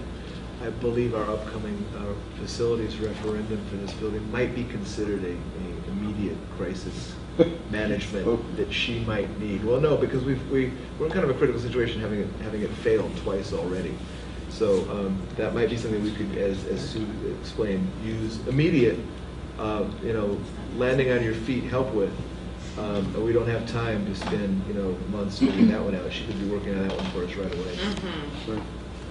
Jen? I'm just, I'm feeling like I'm really negative tonight. I don't mean to be, but because Sitting too close to Pete, that's the issue. I don't know. I can't figure this out. But the other thing that I'm kind of struggling with is that I feel like neither one came. She's sitting on Tara's seat. I know. I'm wondering if it's my seat. Really, Cummings. You should watch. They didn't do that. I don't think they did their homework. I don't think they walked in and said, "Here's. I know this is how you're struggling. You're struggling because there's not enough enrollment. She said that. She said it once. They both said it after we were being asked, but they didn't come and say, "Here's what this is what they." I don't feel like they came into their homework. They didn't. No, they didn't, and they didn't present it at the first thing. Here's what we're doing. Here's what your issues are. Here's how we can attack it. I just wish that they'd come a little bit more prepared with what the history of our region is instead of waiting to be asked that question. That's all. Here's the thing, we had a failed referendum on these buildings. Even after the application of very expensive consultants, we spent $150,000 getting schematics for various buildings, nice presentation boards, $15,000 for a brochure that went out right before the vote. We did a lot of the usual stereotypical communications and PR. Did a good job of that. And they voted no. Public voted no. I think that we're going to have the same result unless we back up and really ask ourselves why they voted no. That's why I like the first firm. They're going to ask. They're going to ask what the people want out there. Just ask. And then we can do with that information what we want. But until we know, what the no votes were about, not just presume, but no, we're not going to be able to change that vote. So we could have another major campaign. We could spend a lot of money, send out a lot of brochures, send out mailings. We could do more boards, more schematics, hire more designers. And there's no reason to believe that we would get a different answer because we already spent a lot of money, did a lot of outreach, had a lot of wonderful graphics, a lot of very professional people. They did a nice job in the building. There's a reason that we aren't understanding and we're not discussing among ourselves as to why we're getting the no votes. So that's why I think we need more community engagement before we do that nice, pretty graphical, and in the press and the media and the TV stations outreach. Oh, I'm too tired and too old. No. All right, let's stop. Yeah, well, you want me to call the vote? I shall. No, I'm asking you have I the floor. Is there anything else you want to add? Okay. Yes, That's what not- I'm adding is the motion is to hire Ms. Baldwin Yes, it on is. a basis that's not in bed forever with her, and not to hire the other firm. So it would have to be a second motion. In other words, if I'm correct, obviously, if this motion fails, we're not automatically hiring the other. Of course, no, the motion is to hire Ms. Baldwin. Correct. Her firm. Okay, and I will call that a maybe unless you move it right now. Well, Peter has his last. I would Peter? just suggest to the board that if they hire these firms, whichever firm or both, that they take Kelly's advice and have the firms get to the towns before they get to us, to get a footing, They'll need a footing. They won't get a footing from the board. They'll have to get a footing from the town. I think the towns are. All right, anything else? All right, there's a motion on the floor to hire Ann Baldwin and her firm at $2,200 a month, 30 days, 30-day agreement, basically, it's month to month. All those in favor, raise your hand.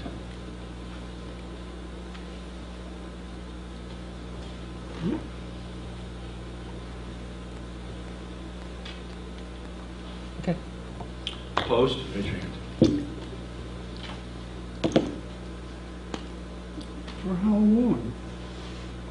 30 At days? will. It's a, At will. Her contract is, it's an at will. 30 That's what- days? Yeah, Yeah, at the minimum, yeah. the monthly contract. Okay. Abstain. Raise your hand, please. Okay, what's the count? 5 and 5. Motion fails. 5 and 5? Yep. Oh my God. Motion fails. Is there anything else? No? All right, item Wait, 8. wait, wait. Michelle? I'm surprised surprised by that. I move that we hire Denowski Associates in Visual Impact. I don't know. And their package. Yeah, it's a long name. They're more Sorry. expensive. All right, there's a motion on the floor to hire Donosky and Associates. Is there a second? Take it here to get things done. Second by Kelly. Nothing happens. The wrong person? Donosky and Associates, Just think you did it? so it's public record. Community assessment, $10,000. Key message development, $3,000. Communications audit, $5,000. Communications plan, $7,000. That's Donosky. Then from visual impact, brochure development, $8,000. These are some assumptions built into that as to how many you need, et cetera.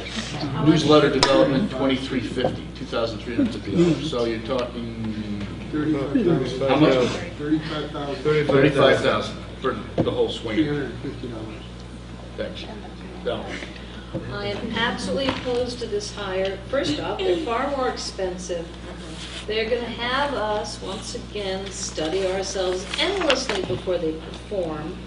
They might do some good graphic artwork once we tell them what to do. But this is an exhausting venture, and I will have nothing to do with it. We need to get the word out yesterday afternoon. We don't have time to take months and months and months to figure out who we are in the universe. I mean, we're done with that. We've done it, and it didn't get us anywhere. So let's get our word out. Use an old-fashioned PR firm, not this navel-gazer. All right, is there anything else? Kelly? Question, Ms. Baldwin doesn't include all the costs for materials. Other projects, yeah. So all she's got in her $26,000 retainer versus the $35,000 fee that's quoted by the other firm is her personal services. She's there 24 hours a day. Yes, you're right. It doesn't include materials. Right, that's an open-ended item at this point. I don't know how many banners we need. I mean, that's a great banner. We're looking at it, and we all agree it's a lovely banner, but it's not outside. It's not doing us any good, but it sure looks pretty. Michelle?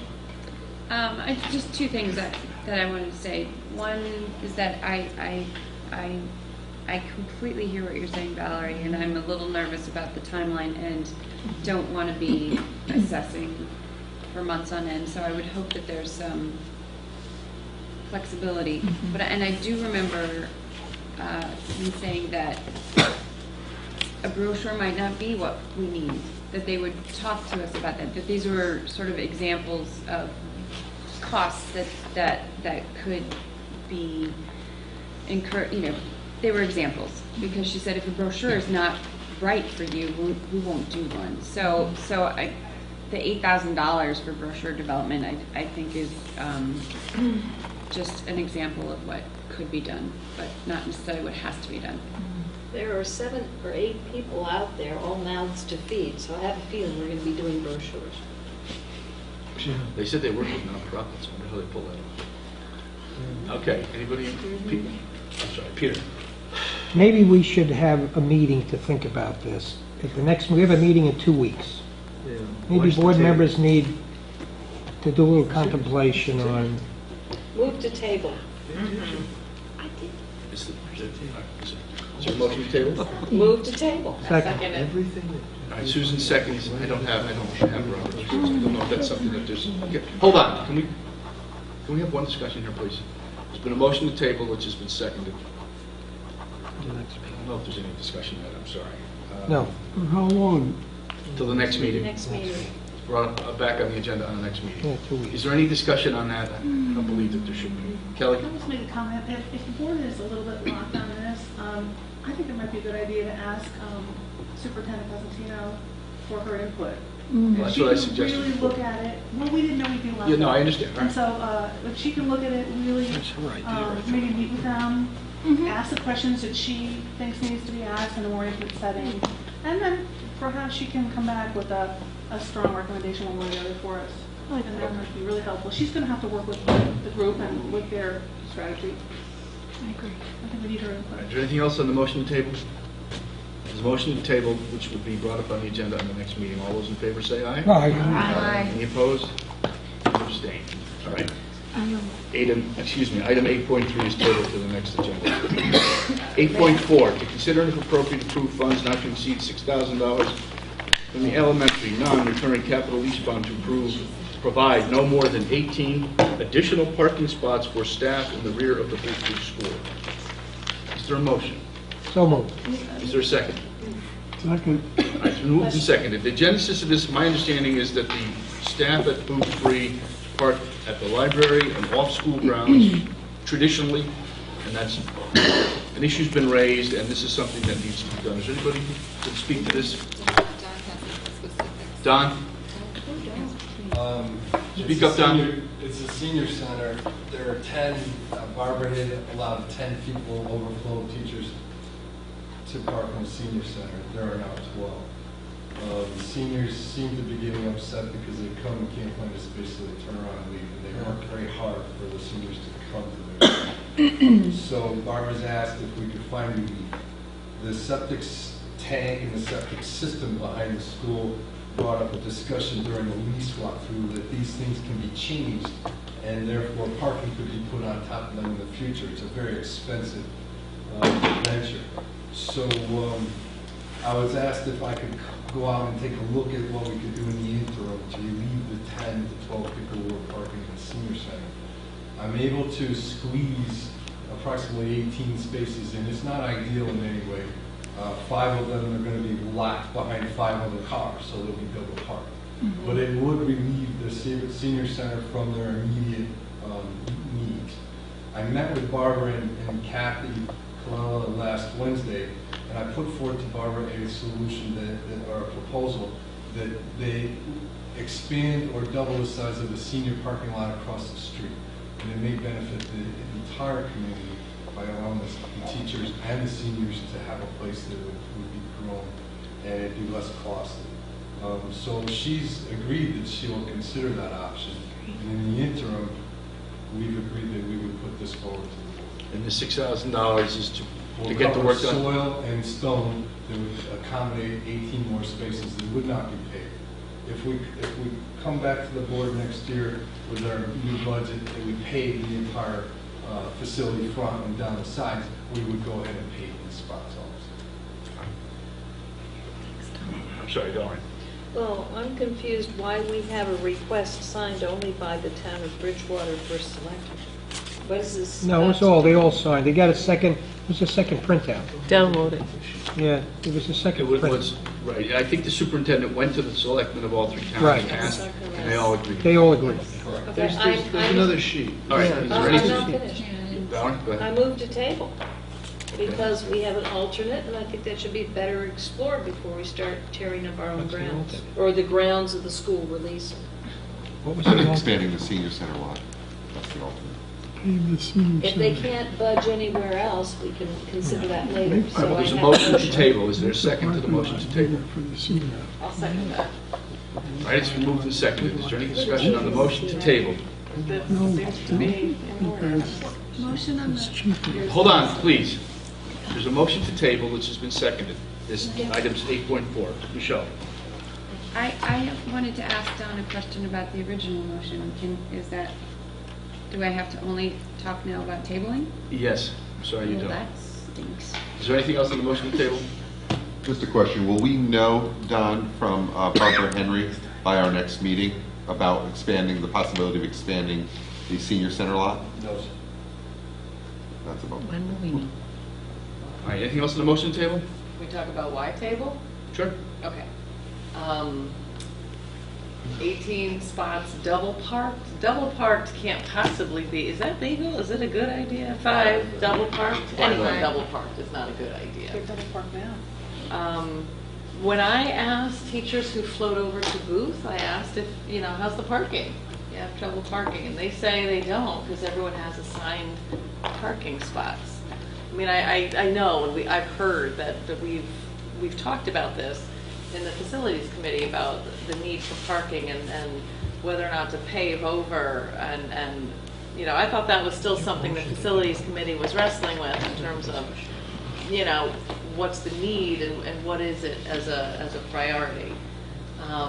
if expanding the senior center parking lot is at all an option, I think that certainly makes sense, because But there's been no commitment now. We have a school that we have to deal with. We have employees at our school that ask not to park at the senior center. We have a situation we've got to deal with. Good question. Seems. there's on-street, well, I mean, it's The not library. ideal. The library is a huge lot, and it's not far. I mean, it's, The kids walk there's to just the no library. way it's ideal, but I think, Look at I the kids think, can do it. we just heard about this in the facilities committee, so it's a little surprising that it's coming, like, to the board for a decision at this point. From the elementary school fund. Yeah, so. Very specific. And for the priority, for the lists that were presented, It must you be, know, I parking think that it is a fell far priority down for the list. superintendent and for Booth Free School. They've got an issue over there. It is, she went to all 3 first selectmen and got their approval, their consent, for what it's worth. So it has risen on a priority issue. Michelle? Since we seem to be talking about the motion, I'm going to ask, I'm just wondering, the 18 spots, can you explain where on Booth that is? Is it cutting into play space? Like, what, where? No, when you go down the driveway, presently, on the bottom right-hand side, there's 2 trash dumpsters. The dumpsters, You yeah. Pick the dumpsters up and move them more towards the leach field, and then extend the area where the dumpster pad was to accommodate 10 more cars. So the dumpsters would give up 2, we'd extend it for another 10, the rest of them would occur double parks behind the existing car. So we'd have to expand the parking lot. Does that mean no one parks in Oh. the senior parking lot? Yeah, that no one would park at the senior parking lot. That's Kelly? It's very tight at Booth. It's tight there during the day. If you are a parent and you need to go visit your child, you also need to go over to the senior parking. And you do get some funny looks sometimes because, you know, you're taking up space. It gets a little, that's not a large parking lot either. Also, there are events that happen. Booth needs more parking just for the normal events that it has. We've not provided enough parking for this school, small as it is. There's, even just on my daughter's karate night, there's not enough parking for that kind of activity. So, I mean, we can push it off on the towns, but it's our school, it's our grounds. And if we're going to have another meeting, maybe we could have Kathy Coyle come and explain the problem to us. Maybe Don can really give us a diagram or something, whatever more information we need at the next. Well, we're on the motion to table. Alan, could I- Yeah, I don't think we should table because, I mean, what Don didn't mention is this was completely foreign to me until I realized it wasn't foreign to me because when we did our walkthrough of the 3 schools, we covered this issue and it had to do with the fact that there are leaching fields from the septic tanks where people park when they come to for soccer practice and soccer games, things like that. And to me, that was the primary goal of this, was to allow the parents, especially, who really don't know anybody, who just come and park, unless there are bollards up everywhere, and then where would they park? So it's not just staff, as this says. It's the fact that there isn't enough parking, so people go out and park in the fields, which endangers the leaching fields. And that's what all 3 first selectmen discussed when we did our walkthrough, when we got to that aspect of Booth. And then Don told us about the dumpsters, which are kind of ornately and specially soldered and welded so that they can be put there in everybody's way as opposed to a better place or something like that too. So that would solve that problem too. So I don't think it's necessarily just senior center school relations. I think it has to do with just providing more parking back there for anybody. All right, there's been a motion to table 8.4, which would again be to the next agenda. Tony, did you want to be heard? I'm sorry. No, never mind. Second. Did we get a second? Yes, you did. Okay.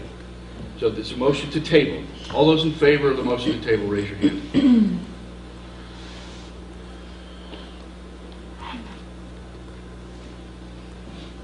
Okay. All those opposed to the motion to table, raise your hand.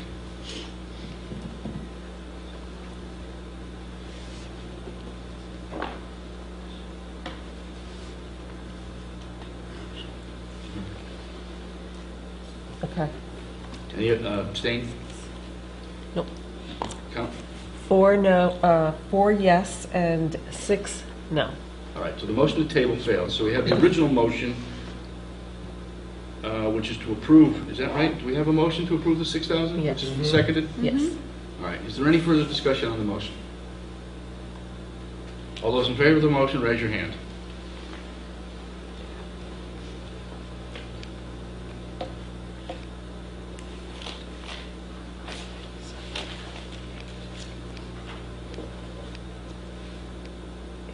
Any opposed, raise your hand. Any abstain, raise your hand. All right, the motion passes. There's no executive session, is there a motion to adjourn? So moved. All those in favor say aye.